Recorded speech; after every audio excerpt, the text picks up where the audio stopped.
हरे कृष्णा। हाँ, करते हैं।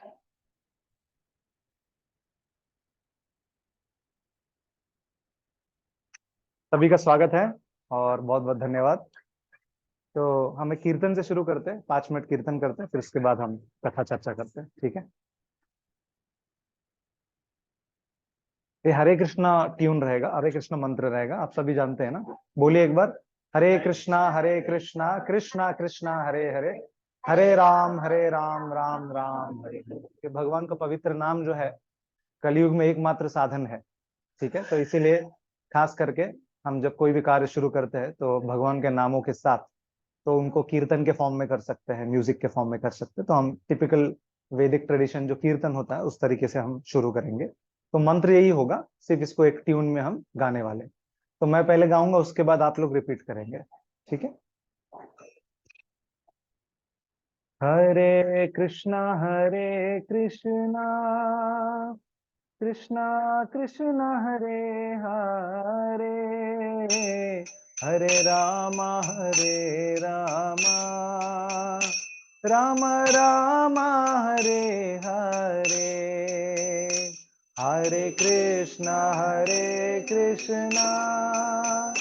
कृष्णा कृष्णा हरे हरे, हरे राम राम राम हरे हरे, हरे कृष्णा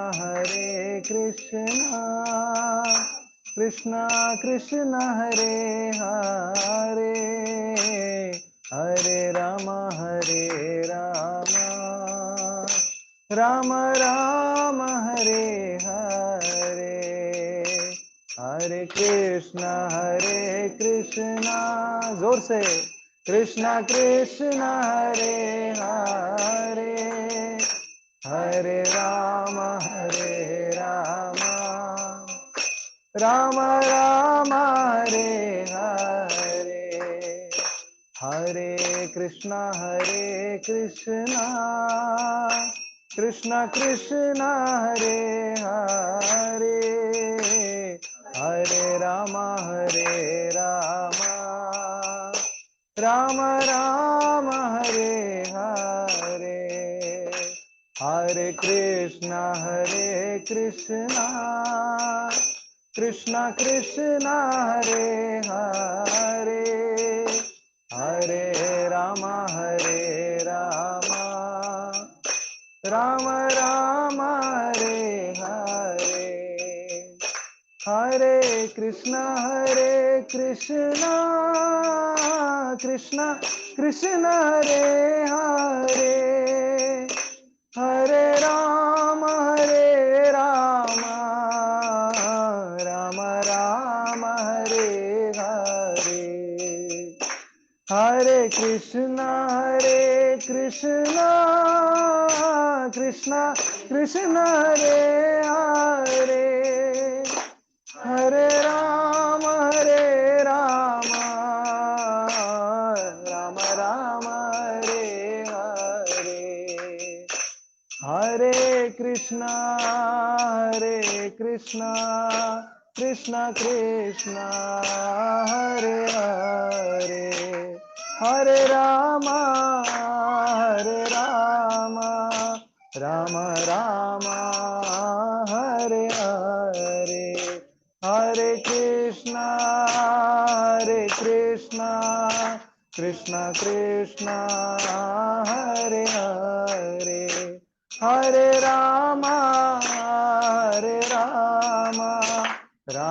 राम राम हरे हरे, हरे कृष्णा कृष्णा कृष्णा हरे हरे, हरे राम राम राम हरे हरे, हरे कृष्णा कृष्णा कृष्णा हरे हरे, हरे राम राम राम हरे हरे, हरे कृष्णा कृष्णा कृष्णा हरे हरे, हरे राम राम राम हरे हरे, हरे कृष्णा कृष्णा कृष्णा हरे हरे, हरे राम राम राम हरे हरे, हरे कृष्णा कृष्णा कृष्णा हरे हरे, हरे राम राम राम हरे हरे, हरे कृष्णा कृष्णा कृष्णा हरे हरे, हरे राम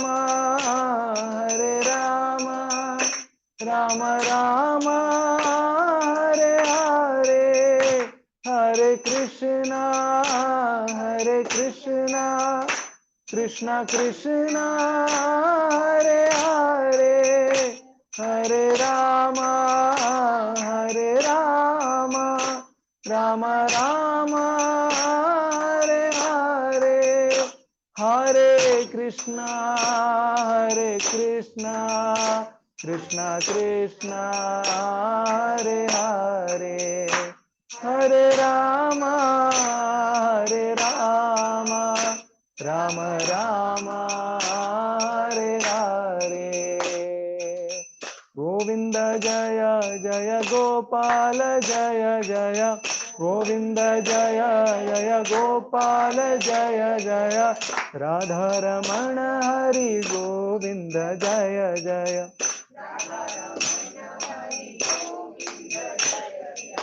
गोविंद जय जय गोपाल जय जय, गोविंद जय जय, राधा रमण हरि गोविंद जय जय, हरे कृष्णा कृष्णा कृष्णा हरे हरे, हरे राम राम राम हरे हरे,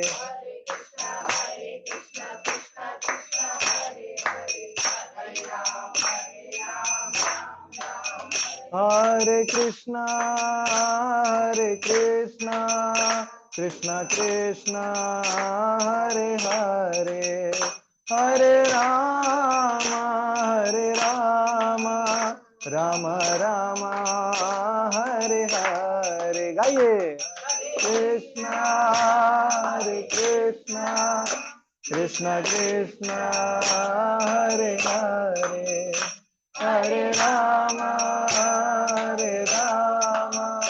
राम राम हरे हरे, जय राधा मदन मोहन राधे,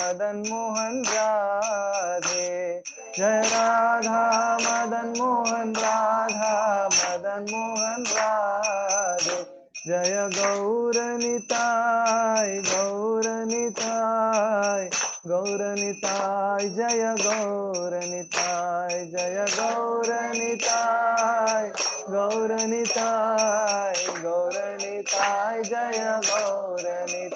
जय प्रभुपदा जय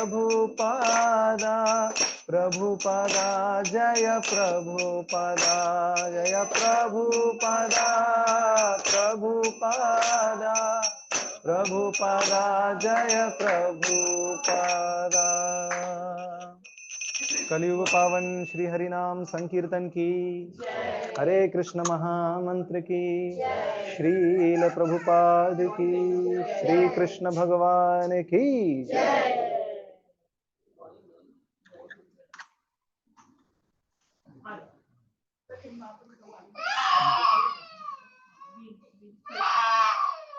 हरे कृष्णा।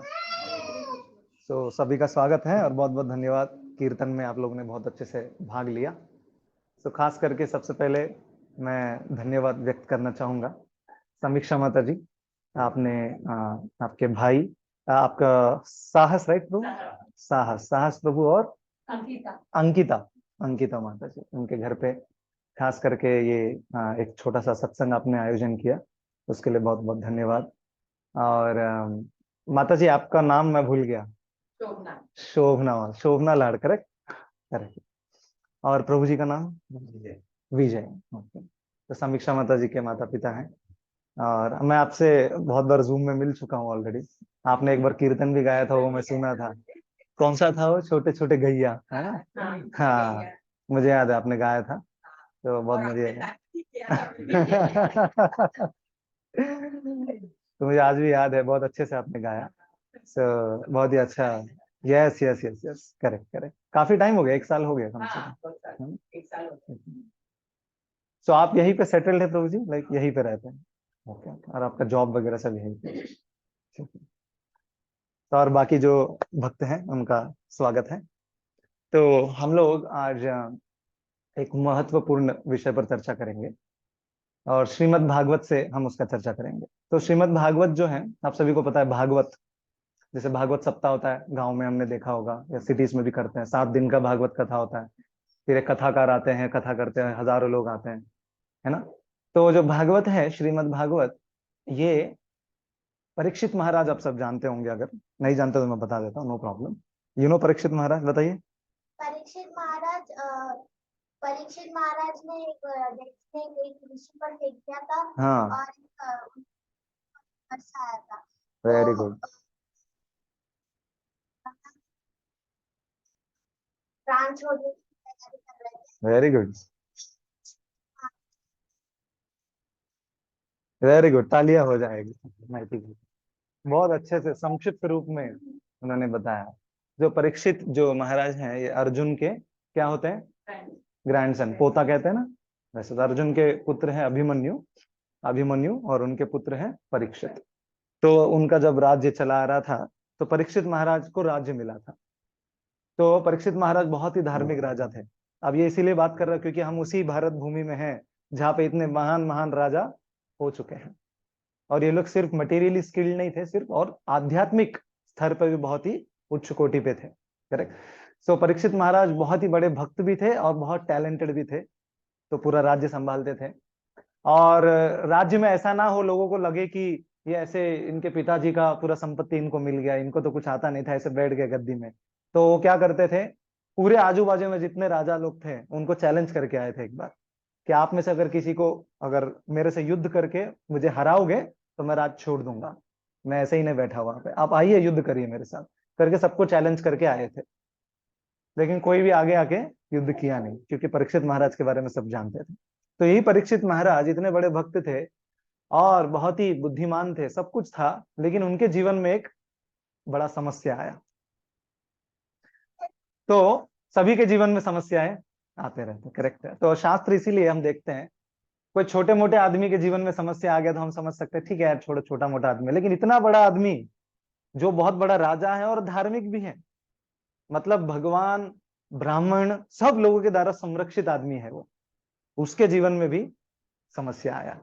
तो अगर हमारे जीवन में समस्या आता है तो आश्चर्य की बात नहीं है, क्योंकि भगवान कहते हैं भगवत गीता में, क्या कहते हैं? दुखालयम अशाश्वतम। ये क्या है? भौतिक जगत दुखालयम। जैसे पुस्तकालयम मतलब क्या है? पुस्तकालय बोलते हैं ना हम, कहाँ क्या मिलता है वहां पे?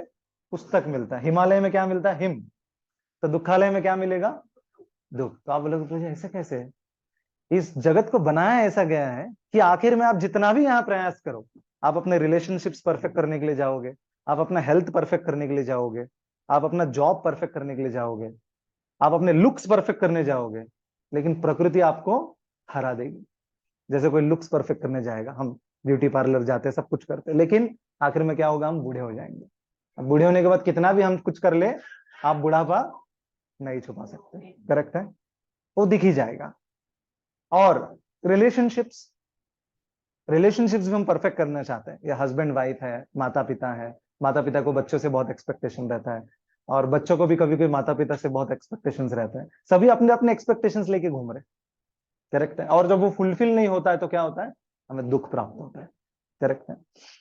तो ऐसा क्यों है कि यार यहाँ पे एक्सपेक्टेशंस फुलफिल नहीं होता है? ये इसीलिए होता है खास करके क्योंकि हम सभी के अंदर, हम सभी लोग लिमिटेड लोग हैं। लिमिटेड मतलब हम सभी के अंदर क्या है? कमियां हैं, करेक्ट है ना? हम कोई परफेक्ट है यहाँ पे? कोई भी परफेक्ट नहीं है यहाँ पे, करेक्ट? हम सभी के अंदर कमियां हैं, ये हमें एक्सेप्ट करना चाहिए सबसे पहले। तो हम ये समझते हैं कि सामने वाले व्यक्ति में भी कमियां हैं और मेरे अंदर भी कमियां हैं, इसलिए अगर मैं बहुत ज्यादा एक्सपेक्टेशंस रखूंगा तो वो फुलफिल होगा नहीं, कभी कभी होगा, कभी कभी नहीं होगा, तो उसको हमें एक्सेप्ट कर लेना चाहिए। क्योंकि भाई उसके अंदर भी लिमिटेशन है, मेरे अंदर भी लिमिटेशन, मैं कौन सा परफेक्ट हूँ कि मैं ये चाह रहा हूँ कि सामने वाला व्यक्ति परफेक्ट हो। सही बात है। तो इस तरीके से हमें ये समझकर, हमारे रिलेशनशिप्स भी हैं या बाकी सारे चीजें हैं, हमें ये समझना चाहिए कि हमारे अंदर कमियां हैं, लिमिटेशंस हैं, भौतिक जगत है ही दुखालय, तो यहाँ पे प्रॉब्लम्स आने ही वाले हैं। अब ये इसीलिए बता रहा हूँ क्योंकि परीक्षित महाराज को जब ये प्रॉब्लम आया तो वो बहुत बड़े भयभीत होकर टेंशन में नहीं आ गए थे। अब बाद में कितना बड़ा प्रॉब्लम है, आप सोचिए सडनली आपको बोला जाए, ऐसा ना हो ऑफ कोर्स, लेकिन आपको बोला जाए कि आपको कैंसर है और 7 ही दिन बचे आपके पास। अब देखिए क्या अपना हालत हो जाता है। सही बात है कि नहीं? कोई भी व्यक्ति कितना भी अच्छा हो, स्ट्रांग आदमी हो, वो भयभीत हो जाएगा। राइट? 7 दिन बोल रहे, 7 साल नहीं, 7 ही दिन है, 7 दिन है बस भाई, 7 दिन में जो करना है करिए। It's a very difficult situation. Correct? और वो समस्या आ गया था परीक्षित महाराज के जीवन में, जो इतने बड़े राजा है, धार्मिक राजा है। करेक्ट है?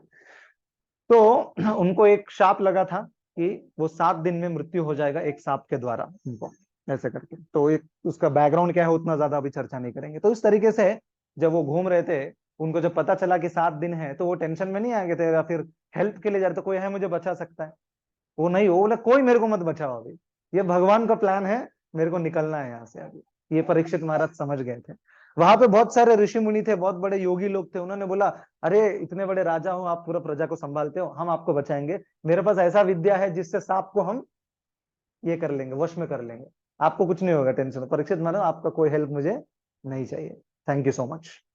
तो किसी का हेल्प उन्होंने नहीं लिया। तो वो क्या किए, उन्होंने, उनको ये जानना था कि जिस व्यक्ति के जीवन में 7 दिन बचे हैं तो उस व्यक्ति का कर्तव्य क्या है। करेक्ट है? सिर्फ 7 ही दिन बचे, तो उस व्यक्ति को करना क्या चाहिए। अब साधारणतः अगर हम लोग आपस में भौतिक जगत में चर्चा करते हैं कि व्यक्ति को 7 दिन बचा है तो क्या करना, क्या बोलेंगे, खाओ पियो मजा करो, मौज मस्ती करो। हम देखते हैं ना मूवीज में भी, किसी को पता चलता है कि कैंसर है तो उसको बोलता है अभी मजा करो, मस्ती करो, एंजॉय कर लो, कैसे भी मरने ही वाले हो। करेक्ट है? लेकिन भागवत हमें कुछ और सिखाता है, ये जानना बहुत आवश्यक है, और क्यों है क्या है अभी हम उसके बारे में चर्चा करेंगे। तो उस तरीके से गंगा नदी के तट पर वो आ जाते हैं, तो बहुत सारे लोग अनेक उपाय देते हैं कि 7 दिन जिसके पास है उसको ये करना चाहिए, उसको वो करना चाहिए, लेकिन परीक्षित महाराज को संतुष्टि नहीं होती है। वो बोलते हैं नहीं यार ठीक है, लेकिन ये मेरे को संतुष्ट नहीं लग रहा है। तो वहां से सुखदेव महाराज आते हैं, शुक महर्षि कहते हैं या सुखदेव गोस्वामी कहते हैं, अनेक नाम है उनके। तो सुखदेव महाराज जब आते हैं तो सब समझ जाते हैं कि ये शुद्ध भक्त आ गए, अभी ये बताएंगे एक्चुअली करना क्या है। ये सुखदेव महाराज कौन है? व्यासदेव के पुत्र हैं। अब व्यासदेव सब जानते हैं, जिन्होंने 4 वेद लिखे, महाभारत लिखे, ये उनके पुत्र हैं। अब सोचिए, व्यास पिताजी अगर उतने बड़े विद्वान है जो ग्रंथ लिख सकते हैं, वेद जो आज तक चल रहे हैं, तो उनके पुत्र कितने शुद्ध भक्त होंगे। तो कंप्लीटली शुद्ध भक्त है, सन्यासी है, बस रोड पे घूम रहे पागल के जैसा, बाल वाल पूरा बढ़ा के, और देखने में लगेगा पागल आदमी, लेकिन शुद्ध भक्त है। मतलब शारीरिक चेतना उनका कंप्लीटली जा चुका है, तो बाल बढ़ गए, नाखून बढ़ गए, उनको कोई उसका फर्क नहीं पड़ रहा। तो इन लोग ने पहचान लिया और उनको बोला सुखदेव गोस्वामी को बिठाते, वो बताएंगे क्या करना है करके। तो परीक्षित महाराज ने उनसे जिज्ञासा की कि 7 दिन जिसके पास, उसको करना क्या चाहिए। तब सुखदेव गोस्वामी ने कहा कि करना कुछ नहीं, आपको क्या करना, कृष्ण कथा सुनना है, बाकी आपको कुछ भी नहीं करना। कृष्ण कथा सुनते सुनते आप प्राण त्याग दोगे तो आप भगवत धाम चले जाओगे। सिंपल, एक लाइन में आंसर दे दिया।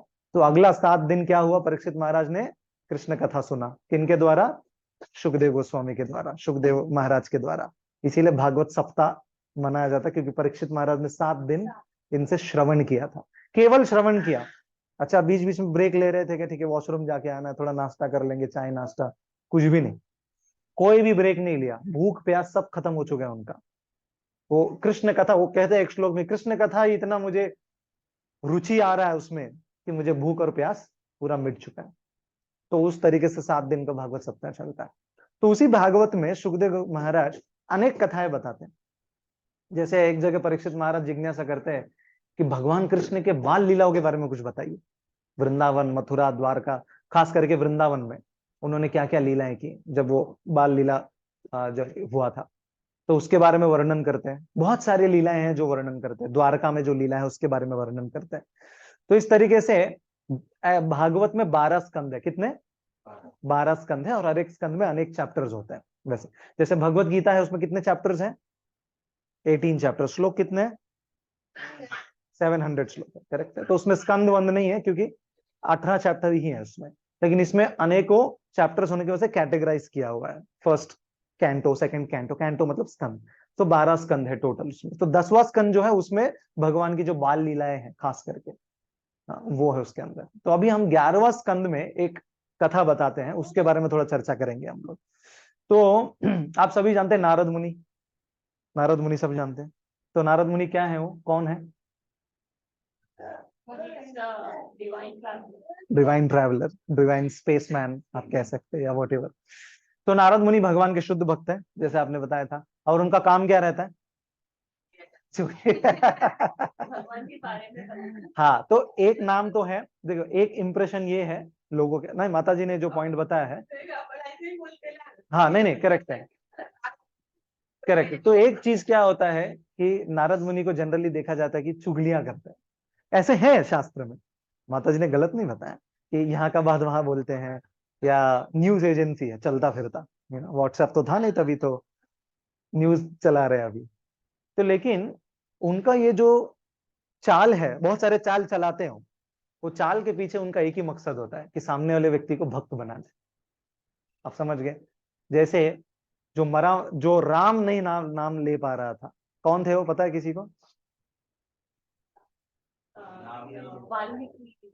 हाँ, जो रत्नाकर जो थे वो वाल्मीकि बने। तो रत्नाकर डाकू था, ओके, इतना सारे गलत कामों में लगा होता है। नारद मुनि का एक ही काम होता है, क्या काम है? सामने वाले व्यक्ति को भगवत ज्ञान देना और उसको भक्त बनाना, उसको पाप कार्यों से रोकना। ये भक्त का हमेशा एक इच्छा रहता है कि हर जगह जाके प्रचार करते हैं। जैसे नारद मुनि हर जगह घूमते रहे, इनको त्रिलोक संचारी कहते हैं। तीनों लोकों में कहीं पर भी जा सकते हैं, without passport, without ticket, visa भी जरूरत नहीं है। करेक्ट है, उनको उस तरीके का शक्ति है उनके पास। आध्यात्मिक जगत भी जा सकते हैं और भौतिक जगत में भी कहीं पर भी जा सकते हैं, उतना है उनके पास। तो ऐसे जो रत्नाकर जो डाकू था, उसको भी उन्होंने राम नाम लेकर उनसे बुलवा कर उनको भक्त बना दिया, और वो वाल्मीकि बन गया। आज वाल्मीकि कौन है पूरा दुनिया जानता है, जिन्होंने रामायण लिखा। आप सोचिए एक बार, ये नारद मुनि का प्रभाव है। तो नारद मुनि चाल जरूर चलाते हैं, लेकिन वो किस लिए करते हैं? सामने वाले व्यक्ति को भक्त बनाने के लिए। करेक्ट है।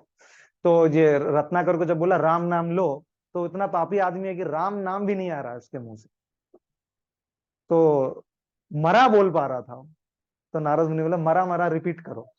तो क्या बोला उन्होंने? मरा मरा मरा मरा, उसमें क्या आ गया? राम आ गया। उस तरीके से चाल चलाकर उससे राम नाम कहकर उनको पापों से विमुक्त कर दिया। कि भगवान का जो नाम है जब हम उच्चारण करते हैं, तो हमारे अनेकों जन्मों के जो पाप हैं हम सब लेके आए हैं।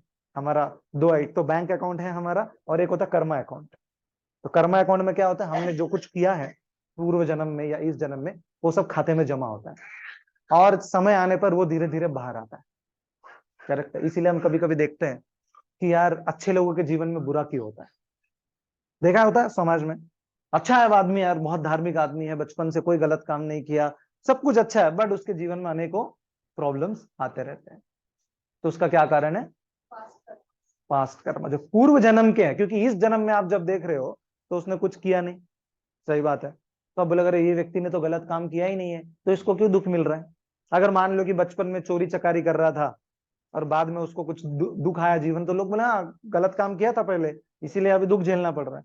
जैसे कोई तंबाकू खा रहा है या सिगरेट पी रहा है, तो उसको आएगा कुछ ना कुछ प्रॉब्लम। तो हम लोग रिलेट कर सकते हैं कॉज और इफेक्ट को। लेकिन जब कोई व्यक्ति कोई गलत काम नहीं किया जीवन में, तो तब जाके उसका कारण ढूंढना डिफिकल्ट होता है। इसीलिए शास्त्र से हमें समझना चाहिए कि हमारा जो जर्नी है वो मल्टी लाइफ टाइम जर्नी है। ये एक लाइफ टाइम वाली बात नहीं हो रही है। हमने अनेकों जन्म लिए हैं और अनेकों जन्म लेने वाले हैं। तो अनेकों जन्मों में जो किया है वो खाता अभी भी खाते में जमा है, और वो ये जन्म में भी निकल सकता है। करेक्ट है। तो इस तरीके से पिछले जन्म के जो कर्मों का फल ये जन्म में मिल सकता है। इसीलिए जब हम शायद कुछ भी हमने देख रहे हैं कि कुछ किया नहीं इसने गलत, फिर भी उसके साथ कभी कभी बुरा होता है। करेक्ट है। तो कर्म सिद्धांत कहते हैं इसको। कर्म सिद्धांत इस तरीके से काम करता है कि आप अगर बुरा करोगे तो आपको बुरा मिलेगा, और अच्छा करोगे तो आपको अच्छा मिलेगा। लेकिन कब मिलेगा, किस समय मिलेगा, वो वेरी करता है। क्योंकि हर एक जब सीड होता है, क्या कहते हैं, धान्य जब हम डालते हैं, तो हर एक सीड जो है, अलग अलग सीड्स अलग अलग टाइम लेते हैं फल देने के लिए। जैसे अगर नारियल का आपने डाला या तरबूज का डाला, वो अलग अलग टाइम पे फल देगा, सब कुछ एक टाइम पे नहीं आता, करेक्ट है। तो इसी तरीके से अलग अलग कर्मों के फल अलग अलग समय में हमें मिलते हैं। सही बात है। जैसे फॉर एग्जाम्पल सिंपल है, जैसे अगर आप ट्रेन में मेट्रो में जा रहे हो और किसी ने आपका पर्स मार लिया, पर्स में से 500 का नोट निकाला, आपने उसको पकड़ लिया, पुलिस वाले ने पकड़ लिया। और कोई और आदमी है जिसने बैंक में जाकर बंदूक दिखाकर 10 लाख रुपए का चोरी किया। दोनों चोरियां हैं, लेकिन दोनों में फर्क क्या है? एक पकड़ा नहीं, वो भी पकड़ा गया, दोनों पकड़े गए, अब दोनों को सजा मिलने वाला है। तो मेरा प्रश्न ये है कि दोनों को सेम सजा मिलेगा? नहीं। क्यों? हाँ, दोनों की इंटेंसिटी अलग है। इसने 500 रुपए का चोरी किया और 10 लाख का चोरी किया। सो सेम काम है, लेकिन वो जितना तीव्र है, तीव्रता के अनुसार उसका फल अलग मिलता है। तो इसको जो है वो पुलिस वाला शायद लेके जाएगा, 1 हफ्ता रखेगा, 2-3 चाटे मारकर उसको छोड़ देगा, करेक्ट है। लेकिन इसको कोर्ट में लेके जाएंगे, बहुत बड़ा कार्रवाई होगा, इसको शायद 5 साल की सजा मिलेगी। दोनों को अलग अलग रिजल्ट मिला, देखिए, करेक्ट है। इसी तरीके से हम सारे कार्य जो करते हैं उसके रिजल्ट अलग अलग टाइम पे आ सकते हैं, हमें पता नहीं एग्जैक्टली कौन सा रिजल्ट कब आएगा, करेक्ट है। तो इसीलिए यहाँ पे परीक्षित महाराज ने एक्सेप्ट कर लिया कि भैया अभी मैं निकलने वाला हूँ, 7 ही दिन बचा है, तो अभी तैयारी करना है। तो कृष्ण कथा सुन रहे थे। तो 11वें स्कंद में मैं जैसे बता रहा था एक जगह नारद मुनि के बारे में, कि नारद मुनि हर जगह जाते रहते थे, तो खास करके वो मथुरा भी जाते थे, तो वसुदेव जी से मिलते थे वहां। देवकी वसुदेव वही रहते हैं, आप सभी को पता है। तो भगवान कृष्ण का जन्म एक्चुअली कहाँ हुआ था? मथुरा में, मथुरा के जेल में, जहाँ पे कंस का राज्य था पूरा। तो वहां पे देवकी जो है कंस की बहन है, तो बहन का धूमधाम करके शादी करवाया कंस ने। और जब शादी करके रथ में बिठा के चला के आ रहा था, देखो मेरी बहन को मैं बिठा के लेके आ रहा हूँ, तो वसुदेव जी भी बैठे थे। तो वहां पे क्या हुआ? आकाशवाणी हुई। सभी जानते हैं कि क्या आकाशवाणी हुई कि कौन मारेगा? 8वां पुत्र जो है आपका संहार कर देगा। तो कंस जो है, जब अपनी खुद की जान की बात आई, तो बहन को मारने में से भी वो पीछे नहीं हटा। ये राक्षसों का गुण होता है, खास करके जब अपने फायदे के लिए, अपने को बचाने के लिए दूसरों को मारना है तो मारो, या अपने खुशी के लिए सामने वाले को तकलीफ अगर देना है तो दे सकते हैं। ये राक्षस जो है इस तरीके से सोचते हैं। तो उसने बहन को, उसने क्या सोचा कि देवकी का पुत्र अगर मुझे मारेगा 8वां, तो देवकी को खत्म कर दूंगा तो टेंशन ही नहीं रहेगा, कोई पुत्र ही नहीं आएगा, तो कोई मेरा जान सेफ रहेगा। तो उसने चाकू निकाला और सीधा मारने के लिए गया उसी रथ पे, शादी के दिन। ये ऐसा भाई। फिर बाद में वसुदेव जी अभी उनके हस्बैंड है, हस्बैंड का कर्तव्य है कि वाइफ का देखभाल करना, है ना, emotional, physical and spiritual level, 3 levels पे देखभाल करना होता है, करेक्ट है। तो वसुदेव ने अपना दिमाग चला, अभी क्या करो, कंस तो सुनने वाला आदमी है ही नहीं। तो वसुदेव ने सोचा, क्या बोला वसुदेव ने, क्या लॉजिक दिया कि आपको प्रॉब्लम किससे है? देवकी के पुत्र से। देवकी से आपको कोई प्रॉब्लम नहीं है, तो देवकी के जितने पुत्र होंगे एक एक पुत्र को लाकर मैं आपको सौंप दूंगा, करेक्ट है। और उसके बाद आप वो पुत्र के साथ क्या करना है आप कर लीजिए, करेक्ट है। देवकी को छोड़ दो, उसको क्यों मार रहे हो, है ना। तो उन्हें सही लॉजिक दिया। तो उस तरीके से कंस भी कन्विंस हो गया। जब कंस कन्विंस हो गया फिर छोड़ दिया उन्होंने। तो उस तरीके से पहले 6 पुत्र जो है देवकी के, वो वसुदेव जी अपने एकदम जो उन्होंने बोला उसी बात पर रहे थे, लेकर आके दे रहे थे, और कंस ने मार डाला 6 पुत्रों को। और 7वां पुत्र का क्या हुआ? वो रेवती के हाँ, तो 7वां पुत्र जो थे, जब देवकी प्रेग्नेंट थी, तो उसको वो बलराम जी, क्योंकि भगवान आने से पहले बलराम जी आएंगे, बड़े भाई, करेक्ट है, तैयारी करने के लिए, लीला के लिए। तो बलराम जी को रोहिणी माता के गर्भ में ट्रांसफर कर दिया, योग माया के शक्ति के द्वारा। और यहाँ पे क्या बोला? मिस कैरेज हो गया। मिस कैरेज समझते हो ना, बच्चा चला गया। तो कंस ने भी सोचा, अच्छा 7वां पुत्र था लेकिन चला गया बच्चा, ठीक है छोड़ दो, 8वां पुत्र से अपने को खतरा है, तो उसके लिए वेट कर रहे हैं। तो 7वां पुत्र सेफली कहाँ पहुंच गया? नंद गोकुल में। कहाँ पे? रोहिणी, जहाँ पे नंद महाराज रहते। तो नंद महाराज और यशोदा, वहां पे रोहिणी भी रहती थी। एक्चुअली रोहिणी जो है वसुदेव की ही वाइफ है। ये कंस जो है, ये सबको धमकी दिया था, सबको मार दूंगा एंड एक्सेट्रा। तो इन्होंने क्या किया, सेफ्टी के लिए रोहिणी को वहां रखा। देवकी तो इनकी बहन है, तो उतना खतरा ज्यादा नहीं है, बहन को तो जनरली नहीं मारेगा। लेकिन रोहिणी उनकी बहन नहीं है कंस की, पर वसुदेव की वाइफ है। वसुदेव को मल्टीपल वाइफ्स थे, तो उस तरीके से रोहिणी को वहां सेफ्टी के लिए रखा था। तो बलराम जी चले गए रोहिणी के गर्भ में, करेक्ट है। और फिर जब 8वां पुत्र आते हैं, तो फिर क्या होता है? 8वां पुत्र को दुर्गा देवी के साथ एक्सचेंज किया जाता है। तो वहां पे दुर्गा देवी का जन्म होता है। तो वसुदेव जी सेफ्टी के लिए इनको वहां लेके जाते हैं, वहां से दुर्गा देवी को यहाँ लाते हैं। तो देवकी जब उठ जाती है तो उनको पता भी नहीं कि मेरा पुत्र हुआ क्या हुआ, क्योंकि लेबर पेन के कारण उनको शी हैज नो आइडिया। तो उसके बाद फिर देखते हैं कि वो पुत्री होती है 8वीं। और जब कंस जब मारने आता है तो वो दुर्गा देवी अपना रूप धारण कर लेती है और कंस को बोलती तू मारने आया है करके, 8वां पुत्र ऑलरेडी जन्म ले चुका है और तेरी मौत निश्चित है। इस तरीके से उस दिन से कंस एकदम भयभीत हो जाता है कि अब मेरा कब मरने का समय आएगा। करेक्ट है। तो जस्ट मैंने ये थोड़ा बैकग्राउंड दिया आपको। तो इस तरीके से नारद मुनि एक्चुअली वसुदेव के यहाँ भी जाते रहते थे, मथुरा जाते थे, द्वारका भी जाते थे। महाराज द्वारका में जब कृष्ण रुक्मिणी जब वहां थे तो द्वारका में भी जाते रहते थे उस तरीके से। तो नारद मुनि जब वसुदेव के घर आए थे तो नारद मुनि सन्यासी है और वसुदेव ये लोग गृहस्थ है। तो गृहस्थ का क्या कर्तव्य होता है कि सन्यासी ऋषि मुनि जब बड़े बड़े ऐसे साधु लोग आते हैं तो उनको रिसीव करना, अच्छे से उनको रिस्पेक्ट देना, उनके लिए बैठने के लिए आसन देना, उनका कुछ देखभाल करना। जैसे अब देखते द्वारका में भगवान कृष्ण थे तो वहां पे सुदामा ब्राह्मण करके एक आते हैं। अब कौन सा सुदामा? वो फ्रेंड सुदामा तो है, करेक्ट है। तो वो तो फ्रेंड है। रुक्मिणी जी, आप सब जानते हैं रुक्मिणी जी को। उन्होंने जब लेटर लिख के भेजा था, किसके साथ भेजा था? सुनंदा करके एक ब्राह्मण था।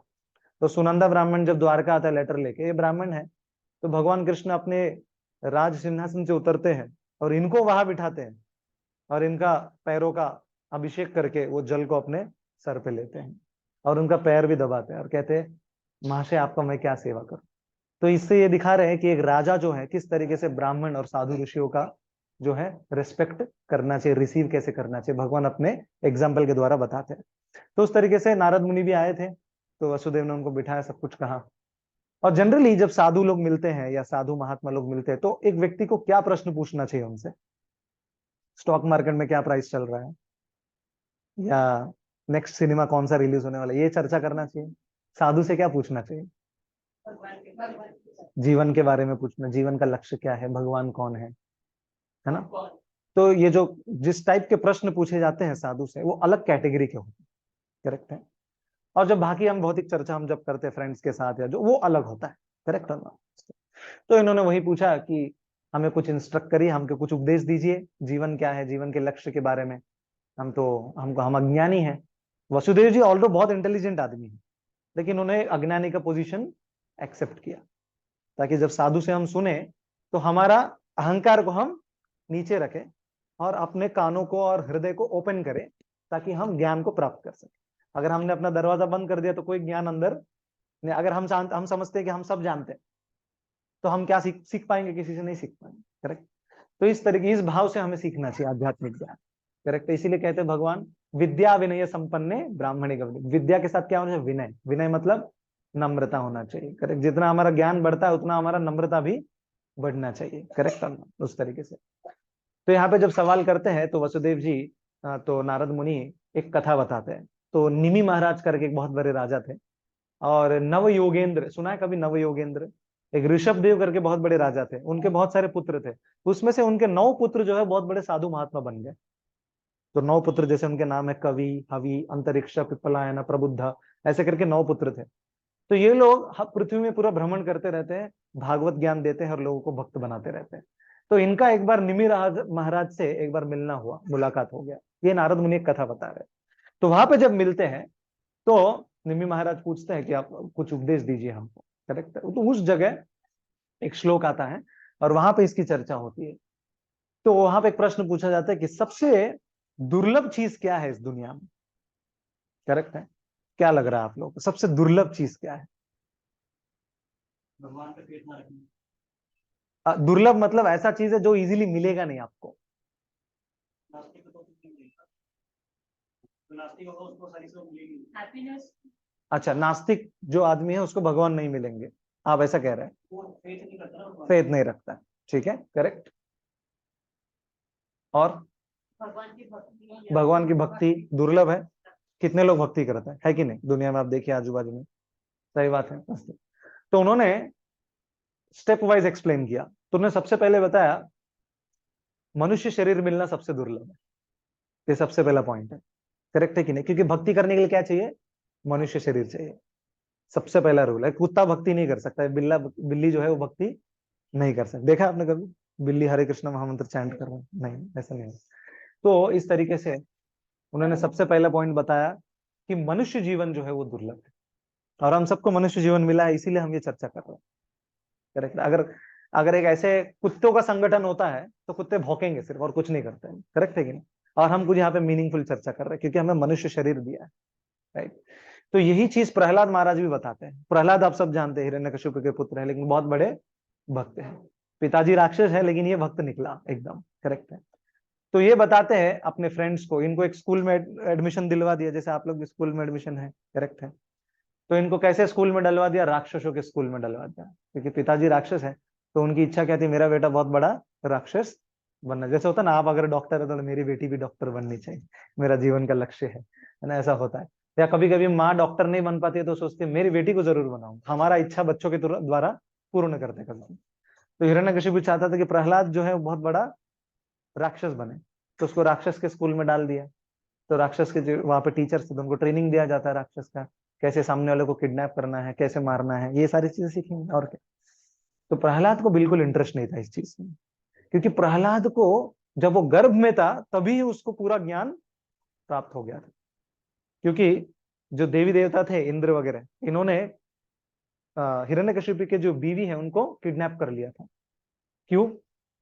ये कथा आपको पता होगा ऑलरेडी। क्योंकि हिरण्यकशिपु गया था तपस्या करने के लिए।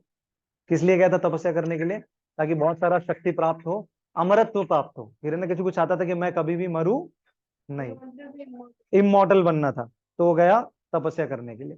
तो उस समय देवी देवताओं ने सोचा कि इसकी वाइफ प्रेग्नेंट है और इसका जब बच्चा होगा, अब ये पिताजी इतना बड़ा राक्षस है तो ये कितना बड़ा गुंडा निकलेगा, राक्षस निकलेगा। तो इन्होंने सोचा कि पूरे समाज के भलाई के लिए एक राक्षस को मारना गलत नहीं है। करेक्ट है कि नहीं?